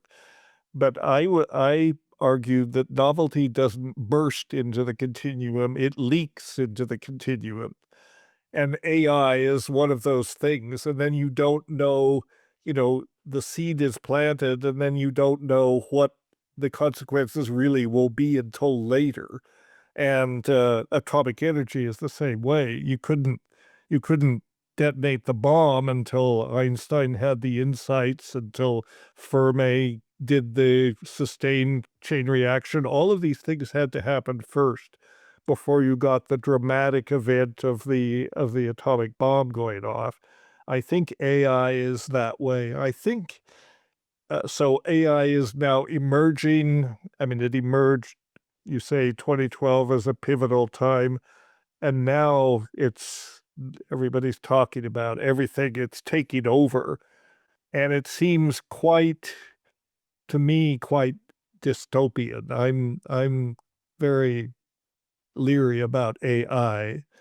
Uh, but one thing that comes to mind is, Terence was preoccupied with the one of the tropes in Terence's meme sphere, if you will, is this idea of the transcendental object at the end of time, whatever that is. Maybe it's emerging now. Maybe we know what it is, and it's AI, or it's some kind of hyper intelligent AI that is emerging. But to my mind, at least, this is the way it's happening is a dystopian event. It's something to be. And I totally agree with you, Dennis. As a lawyer, I can argue both sides of this. And I do agree that probably the next 5 to 10 years are going to be a little bit of goodness, a lot of badness. But if it doesn't crash, then the goodness will eventually overcome. There's so much going on that you don't see in the news. I mean, the news isn't even the tip of the iceberg right now. So, and I've been in this. I started on the global brain mailing list in the June of 2000. So I've been following this, and I know a lot of these players. I've been emailing with them for 20 years. So, or yeah, I guess that long. I don't know, but it could be really bad. And the bad thing is not the technology; it's the people, the way they're going to use it. And because right now you can create a virus and with $2,000 buy a CRISPR and start creating stuff like that. It's not quite that simple, but it's really dangerous technology that's totally unregulated, and that is horrible. It's going to be a real mess for a long time, and it could totally implode, which could be a good thing to get it out of the way. But we've been using AI for so long, and people don't realize it. If you've ever followed a recommendation on YouTube, you've got an AI directing you around. And so the more you learn about it, the more you can get free of it. The AIs, I interact with 4 of them on a daily basis, and they don't know I'm interacting with the others, and I play them against each other. And so I've learned a whole lot about what's going on. And I can argue whether it's going to be a terrible thing and it's a really good thing. So, but I'm using it and I'm learning a lot about it. And I know a lot of the people involved in it. And most of them don't know what the hell is going on. Now, I'm not talking about the ones in it for the money. I'm talking the ones that are in it for the science. And at the university level, the ones, the deep researchers, there are very few that I trust, the ones in it for the money, the Sam Altmans of the world. There's some really bad shit going on with some of those people. But I think that getting back to Terence, he had an instinct of some kind that something was going to happen. The object at the end of time, I think, might have been the changeover in how they started developing AI. Because if that hadn't happened, we still wouldn't be hearing about it right now. It would just still be the stuff you get in your phone and YouTube and stuff like that. So things are changing at a really elemental level in that field.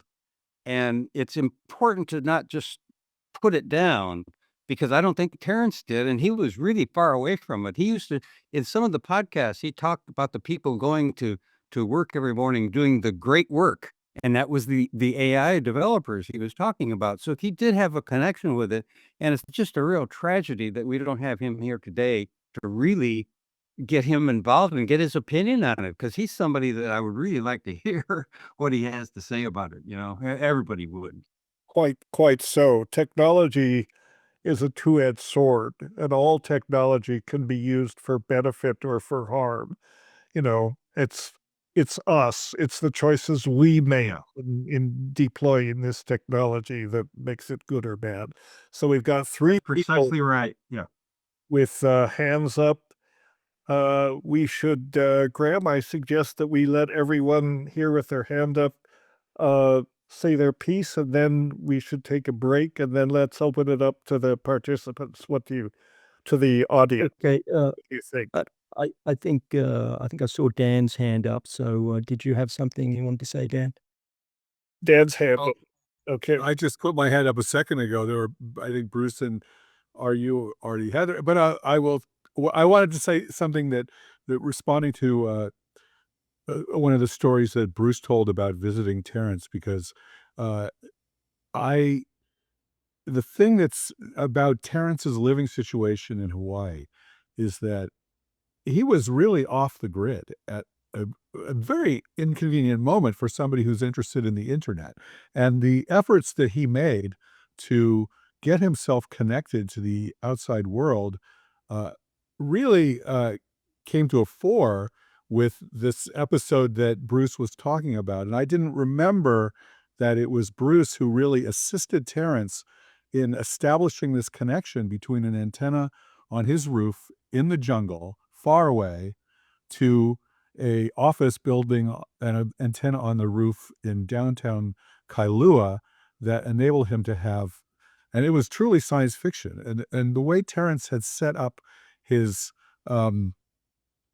lair in anticipating that he wouldn't have to go on tour anymore. He could do all of his work on the internet from this. I always, when I saw it, it reminded me of like Captain Nemo at his organ, that he was going to be able to control his expression into the world through the internet, through these antennae. And so I applaud you, Bruce, for making that happen, because it was the thing that made it possible. Actually, it was one of the things that made it possible for Christie to summon help years later when Terence collapsed as quickly as it did. And if it weren't for some of these connections and Terence's constant efforts to sculpt his reality in the jungle into something that would allow him to be connected to the world, he probably would have died that day. And this is a great segue into my question, which was for you, Dan, that I've been dying to ask. But one little anecdote before I ask it. We're standing in the library, and Terence turns around because we have to put a web page in where the avatars can float up to a screen where we're going to put something where they can click and get a worldwide website. And I remember Terence, and it's actually in a video you can watch called Terence McKenna on the Natch. And it's a video that we shot on High 8. And it's actually Terence at home doing the virtual world thing and talking to Christy and Finn. And it's a beautiful thing, and showing how he was a hunt and peck typist. And when he would type, he would lick his lips. He was almost like a monk of old time mouthing the words, but he was hunt and peck, and how he wrote those books. It's just extraordinary to me. But he turned around and enunciated out clearly to Finn www.levity.com/eschaton being the website to link into this world. And here we have, we're honored to meet Dan Levy, who created that site for Terence and for many others. And the question I have for you, Dan, is what was it like to work with Terence and to develop his books? That's what I've been dying to ask. Well, that's like the whole rest of the time we have. But I would say that that the three books that I worked on with him were quite different in their approaches. But the first was the reissue of The Invisible Landscape, the book that he wrote with Dennis.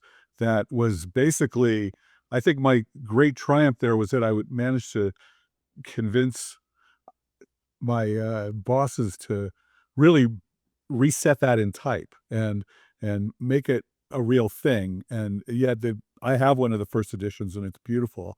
The next one was sort of my personal mixtape of Terence's short pieces, called the Archaic Revival, which I really conceived of as a future dorm room classic, like, Autobiography of a Yogi, or the Electric Kool-Aid Acid Test, or Gravity's Rainbow, or any one of these books and I have to say that it's still in print, and both of my kids have enjoyed reading through that. It's a great bathroom book, if for no other reason that it's short pieces. The very first piece in it is that LA Weekly interview that set me afloat with my thoughts about Terence. I just think that's a great introduction. And then the third book, of course, was the book version of the long-standing audiobook True Hallucinations, which was not strictly a transcription of the tapes, but different, rewritten, edited. There were a couple of stories Terence told me along the way just about what his life was like, the travels he had made before La Chorrera, that I asked him to write more, like the story about the obsidian liquid in Kathmandu, I think.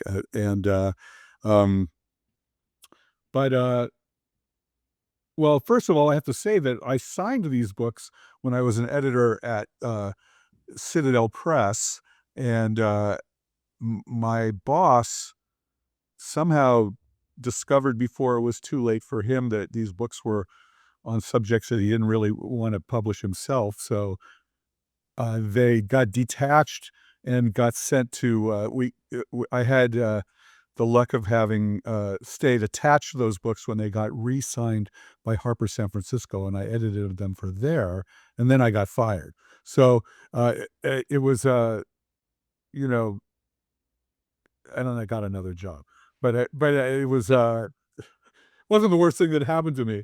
But I got to work with these books, and amazingly, they're all in print. And that you can't really say that for a lot of books that were published in that era. Especially, they're not always easy to find. I mean, we don't have the Bodhi Tree bookstore in Los Angeles anymore that you could rely on to see it on the shelves all these years later. But I have to say that it's YouTube and the tapes and the archive of Lorenzo's that has inspired my each of my kids have friends that know Terrence's stuff like inside and out, and these are people in their early 20s, so it isn't just people Graham's age, but people much younger who seem to be very interested, and it just takes a few. So I guess, joy in spite of everything. I'm optimistic in spite of everything. But I love to, Bruce, we have to talk some other time. I'll tell you more about it. Thanks for asking. Just as you were speaking with us, you did briefly mention, Dan, the episode where Terence faced what he regarded as a potential First Amendment crisis, which was sometime in I believe it was late 80s or mid to late 80s, where you you were involved Yeah. in correcting that situation. Can you briefly mention what? Terrence had a gig at UCLA. Actually, it was sponsored by UCLA, but it was going to be on the grounds of the VA, the West Los Angeles VA, which is very close to Westwood, and had a very beautiful, shabby Victorian auditorium called the Wadsworth Auditorium. And somehow somebody at the VA got wind of what Terence was likely to talk about and felt it wasn't really in the best interests for veterans and people who lived on the grounds of the VA, and asked UCLA to change the venue. And UCLA, the person who ran the speaking there, it seems like it just seemed more expedient to just cancel the gig. And I I really didn't come from a position of incredible outrage, but more like problem solving, that I suggested that we get in touch with the LA branch of the ACLU, and lickety split. I mean, like it was like uncanceled within days. And, an embarrassment for the university. These days, universities are willing to undergo the most incredible depredations of embarrassment over something like this. But back then, I guess it was enough that they just reinstated it in a different venue, a smaller room on campus.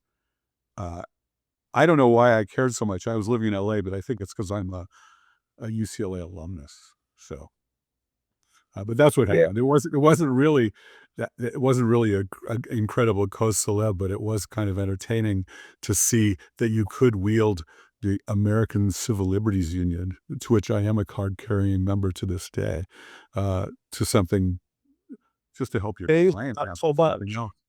Yeah. Yeah. So maybe we should open it up for questions. What do you think, Graham? Is this other people? I think that's a good idea. We seem to have half an hour. Morgan, If you- Cheryl, If Greg, there are questions, Julie, then let them rip. Bernadette, let's hear it. So I have only 2 questions here, which are not really questions. One is Zach Milhorn says 1000% agree with Lorenzo. He planted the seed of imagination for this. Okay, can Tama speak more about hard relationships with Terry? You know, when he turned up on my doorstep with this amazing story about La Chorrera, we had heard about each other for a long time. That's how Graham said, "How did you come to record an evening of conversation with somebody you had never met before? How do you know that's worth recording?" But of course, our mutual reputations had preceded us before you would meet. We didn't have social media. We didn't have each other's selfies and everything. All we had were promoters. Your friends would be promoting you to all your other friends so that you heard about them. Um, and so that's how uh, I didn't even meet Rick Watson until 1971, but because he was friends with Martinin, and he was friends with the sainted poet Richard Horn, and of course Diana. That when we came together, it was like an incursion from the future. You just met and said, "Ha ha, I've always known you." I saw him through different romances that he had. It's interesting. I didn't realize, Graham, until I read the book. Women often left him. He was not the one who broke it up. The women left him. And I remember having long conversations with Kat at Esalen in 1987 about the nature of the narcissist. It was a novel use of the word narcissist. Now it's a very common word, and it has very specific meanings. But 40 years ago, it was not so common, and it described somebody who was more like a black hole, an attractor. So as to attract lots of people and attract lots of affection and even more, even adulation by people. But when you got up close to it, it could look, what is at the center of a black hole? Well, nothing really. So this was the kind of thoughts that the kind of feelings that Kat was starting to have. Maybe maybe the feet of clay of the great man. Um, it was hard for all of that adulation not to go to his head. Um, and he didn't really credit women that much anyway.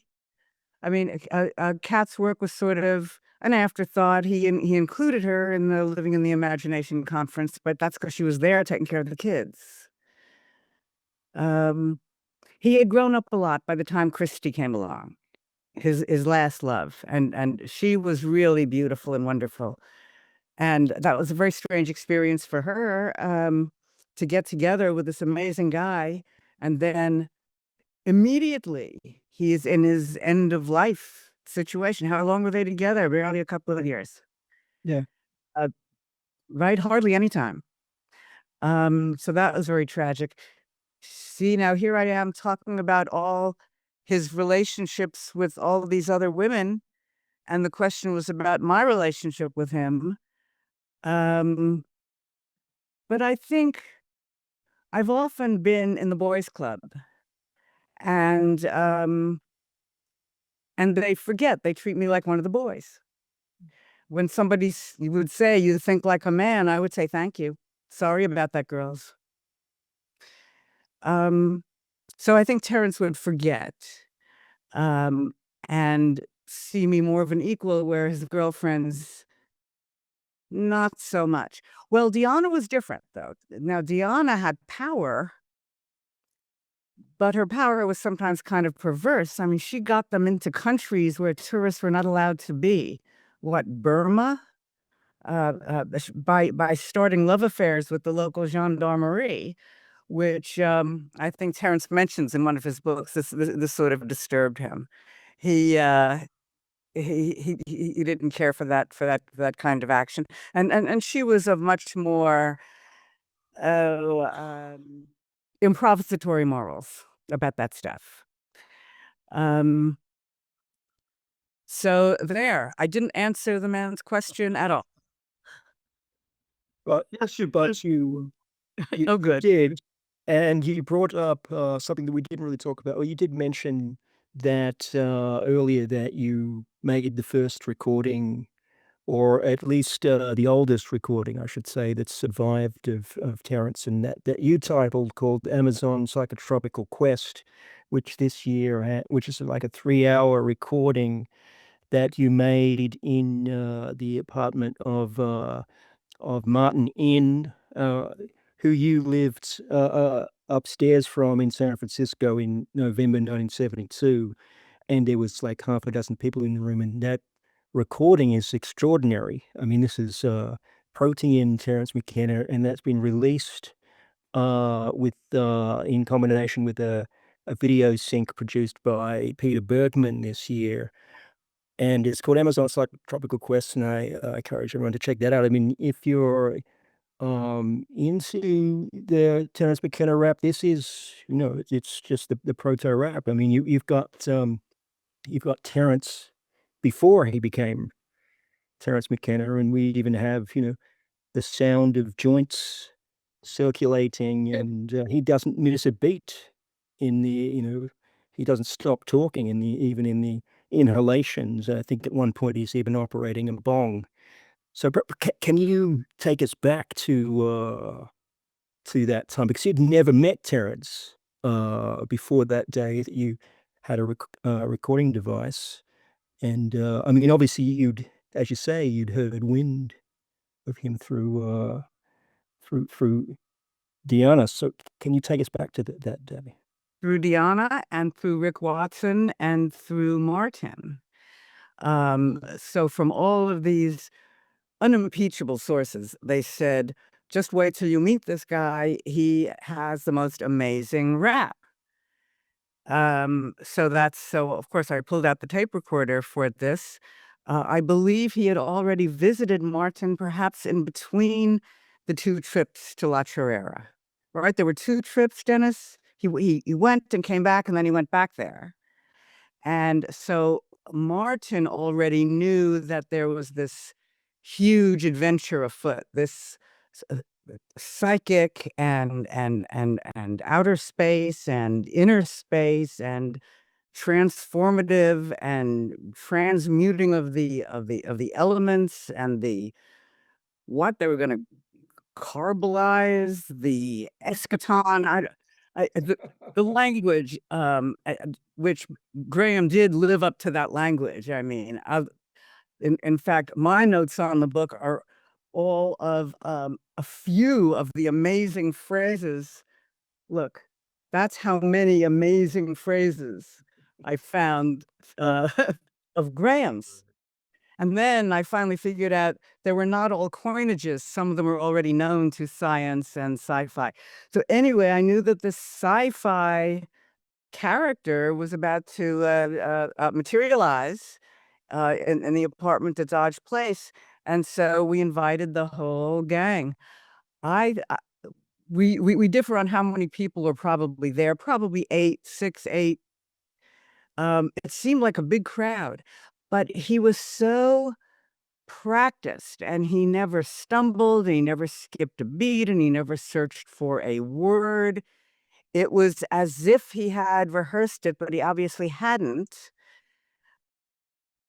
The way he dramatized the phrases, the way he paused. It was just a magnificent, magnificent performance. And I don't use the word incredible to mean very, because to me it means not credible. So it was not incredible at all. It was credible. He made the whole thing come alive. It seemed that it would be impossible to put it into writing, a totally different medium. It had to be spoken and experienced. So I see now that we really did receive a a, a raw and real teaching and a thoroughly mature um, dramatization of that whole adventure, including all the personalities of the people. One of whom, by the way, did you know was a high school friend of mine, Sally Hartley. Did you know I knew her in high school, Dennis? Anyway, she was along on that trip. Sarah Hartley. Oh, yes, of course. She was on a trip, and she was an old friend of yours. Yes, of course. She witnessed it all and participated in it all, and she was one of the skeptics, fortunately, at La Chirera. But It was good that you yeah, read them. Yeah. well, you mentioned the recording. People should know that that recording, that 1972 Dodge Place recording that you did, that is on the McKenna Academy website. If you look at the podcasts with Graham, I've done 2 already, and on the second one, I think the link to that recording is posted, so people can listen to that conversation. And it is one of the most remarkable sort of digital artifacts from Terrence's career. It's definitely, if you could stand it, it's about 2.5 hours. Speaking of 2.5 hours, we're coming up on the last 15 minutes. There are lots of interesting questions turning up here. I want Good. I want to look at some of them. I don't think we'll have time. Uh, but one of the questions may be worth addressing is from Brian Ebert. He's a friend of mine. I know him. Thank you, Brian. He says, what do you think Terence would have to say about the current state of the psychedelic landscape? The way people engage with psychedelics, decriminalization, and clinical trials, its impact on the global culture, mainstream acceptance, widespread psychedelic retreats, etc. So uh, would someone like to weigh in on that? I think he would say, "What hath God wrought?" It would be like, first of all, would the world be different if he were alive? Would this world that Brian is asking about have changed, have evolved in a different way? Um, uh, I, I, uh, I mean, this is just one of thousands of times I've asked myself, what would Terence say about X? Starting with 9/11. I remember being in New York when 9/11 happened, and the first thing that came to my mind is, where is Terence? I need to call him and talk to him about this.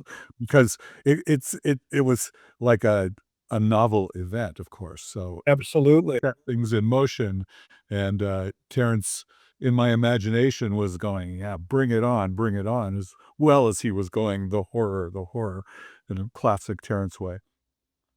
I don't know. I mean, I don't know what do the rest of you think Terence would think about it all? Well, I have a comment. I am grateful to anyone who has prevented psychedelics from being totally co-opted by the therapy community, because therapy. Well, I guess I'm old school, but in the old school that I came from, class of '64, In subsequent years, I did a survey of my classmates at Fieldston School, and there were 100 of us. How many have taken psychedelics and how many have had therapy? And it was split. I think there was one person who had done both. But we were always, when we heard that there were medical trials going on about it, we would just get hysterical. We would just laugh our heads off at the concept of some twerp in a white coat with a clipboard saying, "Und what are we feeling now, eh?" I mean, the horror, the horror. So, with Terence saying, just, do like I do. I want to, and the non-programmatic nature of that kind of psychedelia. I'm still enough of a libertarian and individualist and contrarian to say, yes, keep it away from the man. The man doesn't understand, how to use it, and especially keep it away from those therapists. But inevitably, it's going to be co-opted by the medical establishment.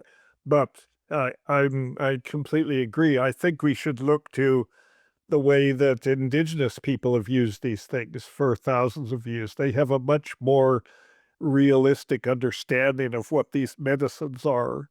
I mean, I used to joke that psychedelics are kind of like a starship that's crashed in the jungle, and it's sort of working, and you're entranced by the pretty lights, and you can, you know, detach pieces of it and point it at people, and they cure cancer, and they do these things, but nobody really understands what the substance is. They don't really understand what psychedelics are. So they're trying to stuff it into all these different boxes, the biomedical box, the therapeutic box. They don't really fit. I think I think that we should look at symbiosis as the model for relationships with these plants and fungi. And psychedelics are nothing if not intensely personal. That's where it happens. That's where the magic is, between an individual nervous system interacting with this molecule, whatever the molecule might be. That's not something that you could really fit into a therapeutic paradigm the way it's understood. You have to, I mean, setting is important. You have to create the appropriate circumstances and then let it happen. But the magic happens between the interaction between the person, that nervous system, and the plant or fungus that carries the molecule. So I think, but of course, there's also the profit motive in the terms of the pharmaceuticalization of all that. I mean, it's better than having them illegal, I suppose.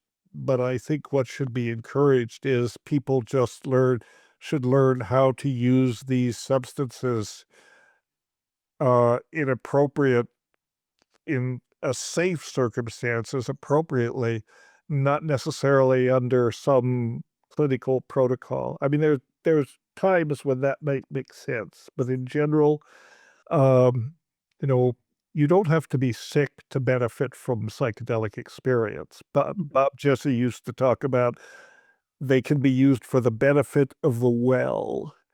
And yes, they can be used to address depression, PTSD, all of these things that people suffer from, but that's not their limit. That's just a very limited understanding of what they can do. So that's my 2 cents worth.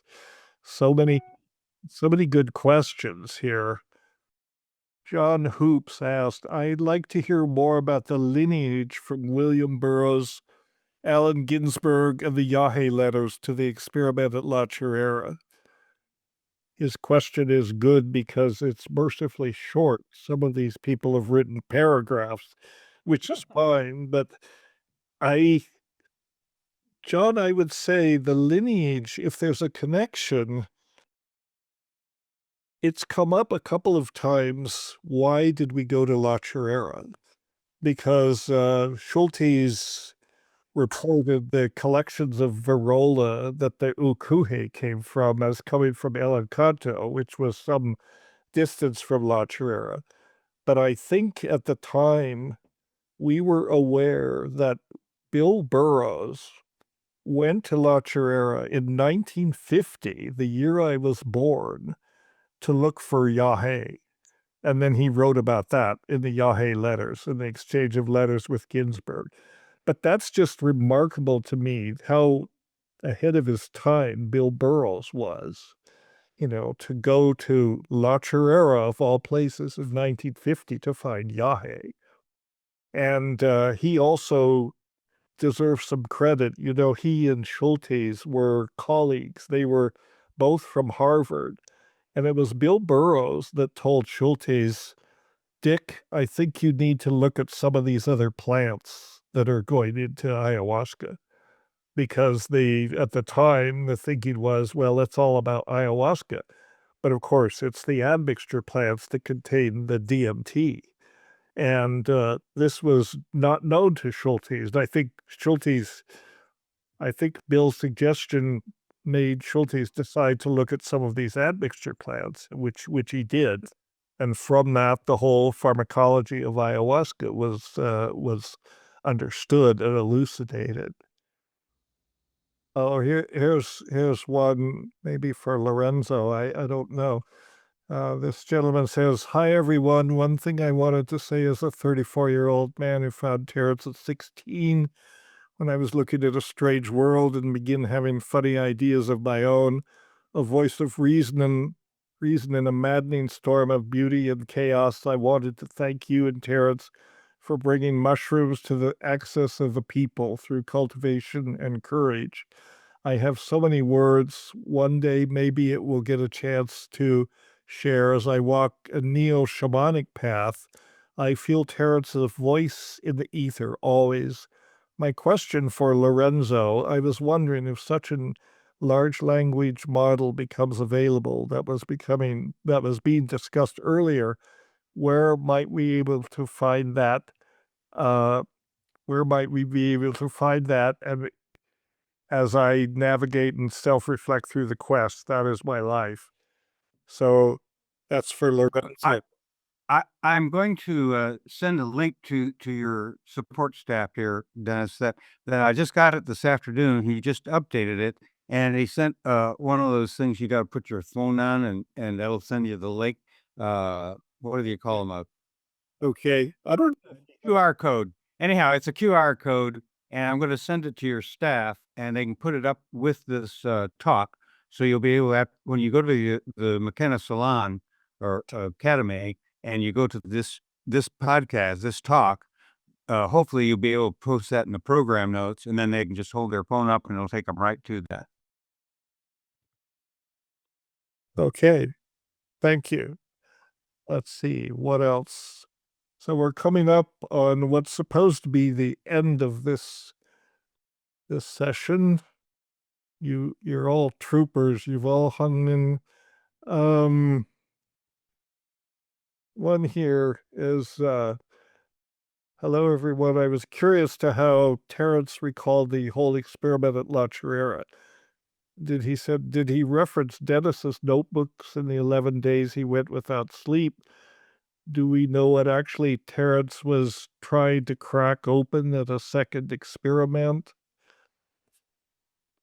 I guess I can answer that in a sense. Terence, no, he during that 11-day period, he definitely did not reference my notebooks. I don't even know if he had access to them. It was the pure logos. I mean, he was in a state while I was sort of cruising the cosmos and lost in what might be called a schizophrenic episode or a shamanic initiation episode. It's never been clear.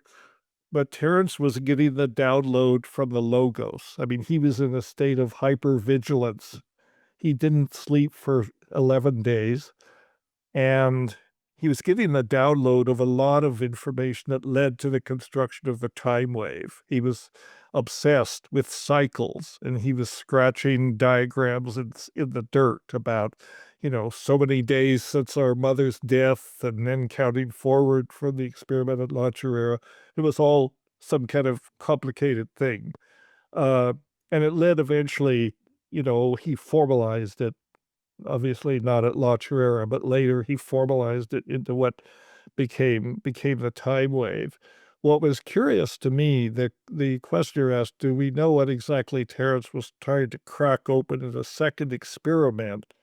This is an interesting thing, because when he came away from La Chirera, he said we have to reject science, and the very nature of the time wave is that nothing can be regulated because time itself has a texture. So this idea, which science is very invested in, that you could replicate experiments, you can't really, because every moment is unique and has its own sort of novelty gestalt. And that's kind of paradoxical, because when he went with me into back to Peru in 1981, when I was there to do my field work. And by that time, I was like, we're not going to try to replicate the experimental launcher. I'm here to collect some plants, damn it. And I have, an academic agenda to fulfill. But Terence tagged along, and he really wanted to try to replicate the experiment. And I at the time, I said, you said it could never be replicated, so why are you here? Because we're so he thought it could be replicated, but I wasn't buying it. And um, that second trip of ours to South America, this time to Peru, was in some ways contentious for us, and in some ways marked, I think, a certain departure in our points of view. I mean, I had, after the experiment at La Chirera, I had sort of retreated into science, or I don't know if the term is retreated. I just needed a base of reality and then 10 years later, I went back to do what ostensibly we were going to do the first time, which was find these exotic orally active drugs derived from Varroa. And we did. I went and found them, and I published them, and that was part of my thesis. But Terence was there, and he was really being a disruptor. I mean, Wade Davis was there. It's a long story. Talked about it in The Invisible Landscape, but he was, really pushing people to take large amounts of mushrooms. And of course, they were there, so mushrooms were available. And I was like, I'm not really interested in that. I'm here to investigate these ukuhe derivatives. But there were other people that were, and he was taking them. So it was a kind of a peculiar time. And in some ways, I think we never, I think it represented a sort of a demarcation of our diverging trajectories. And Terence went in the direction of being the philosopher, the raconteur, the metaphysician, and I went toward being more scientifically oriented. And sort of by personal choice, I decided to, I wanted to be in the background. I didn't want to be this public figure that Terence eventually became. So I was happy to toil in my lab when I was a student, and not really be a public figure, not as much. So anyway, let's see. We have two raised hands here, Graham's and Bruce's, and Graham has gone to the bathroom, which was a good idea. Oh, here he comes. Oh, Bruce, you're up. Well, in closing, as I sense we're winding down, I just want to, people have their show and tell items, the Mondo 2000 issues, and of course the book. What I brought today, you can see it, is my T-shirt. Ah, You yes. see it? Yes. So just to bring some of the spirit of Terence into the room, Right. we call this the octo shroom. And So shrew, right. mushroom cap. There are two very wide eyes here, the stem of the mushroom, and there's the body of the octopus. And right under it says Terence McKenna here. It's an octo shroom T-shirt, very rare, collectible. and I think what it points out is the levity, if you will, and the humor and the completely off kilterness of Terence's thought, in that the mushroom, of course, is the entity, but then it merges down into this thing, which a lot of, as you know, octopi have visible language on their skins with the pigments that they have. They can communicate with the texture changes. They can also hide themselves. And this is found on Terence's personal letterhead in some of the few surviving printed letters that we have. And it appeared around, I don't know, 1985 or 86 on letters from Occidental, and then from Captain Cook, it's the Captain Cook address in Hawaii. There's the octo shroom there, pounded out on Apple, not even laser writers, like low resolution. Dot matrix printer. Dot matrix printer. What's that? It was a dot matrix printer. A dot matrix Right. printer. Right. So we reveal the octo shroom. The Terence, we see you, and you're with us still. His personal moniker is his personal symbol that he chose, that no one ever knew about, that only came through archival reveals. And so everybody should download the Octo Shroom and do whatever they want with it. Bring it to life with AI, have it speaking Terence, whatever, but let's make the Octo Shroom So you're proposing in our. the AI entity should look like this image on your T-shirt? I think so. Why not? Why not?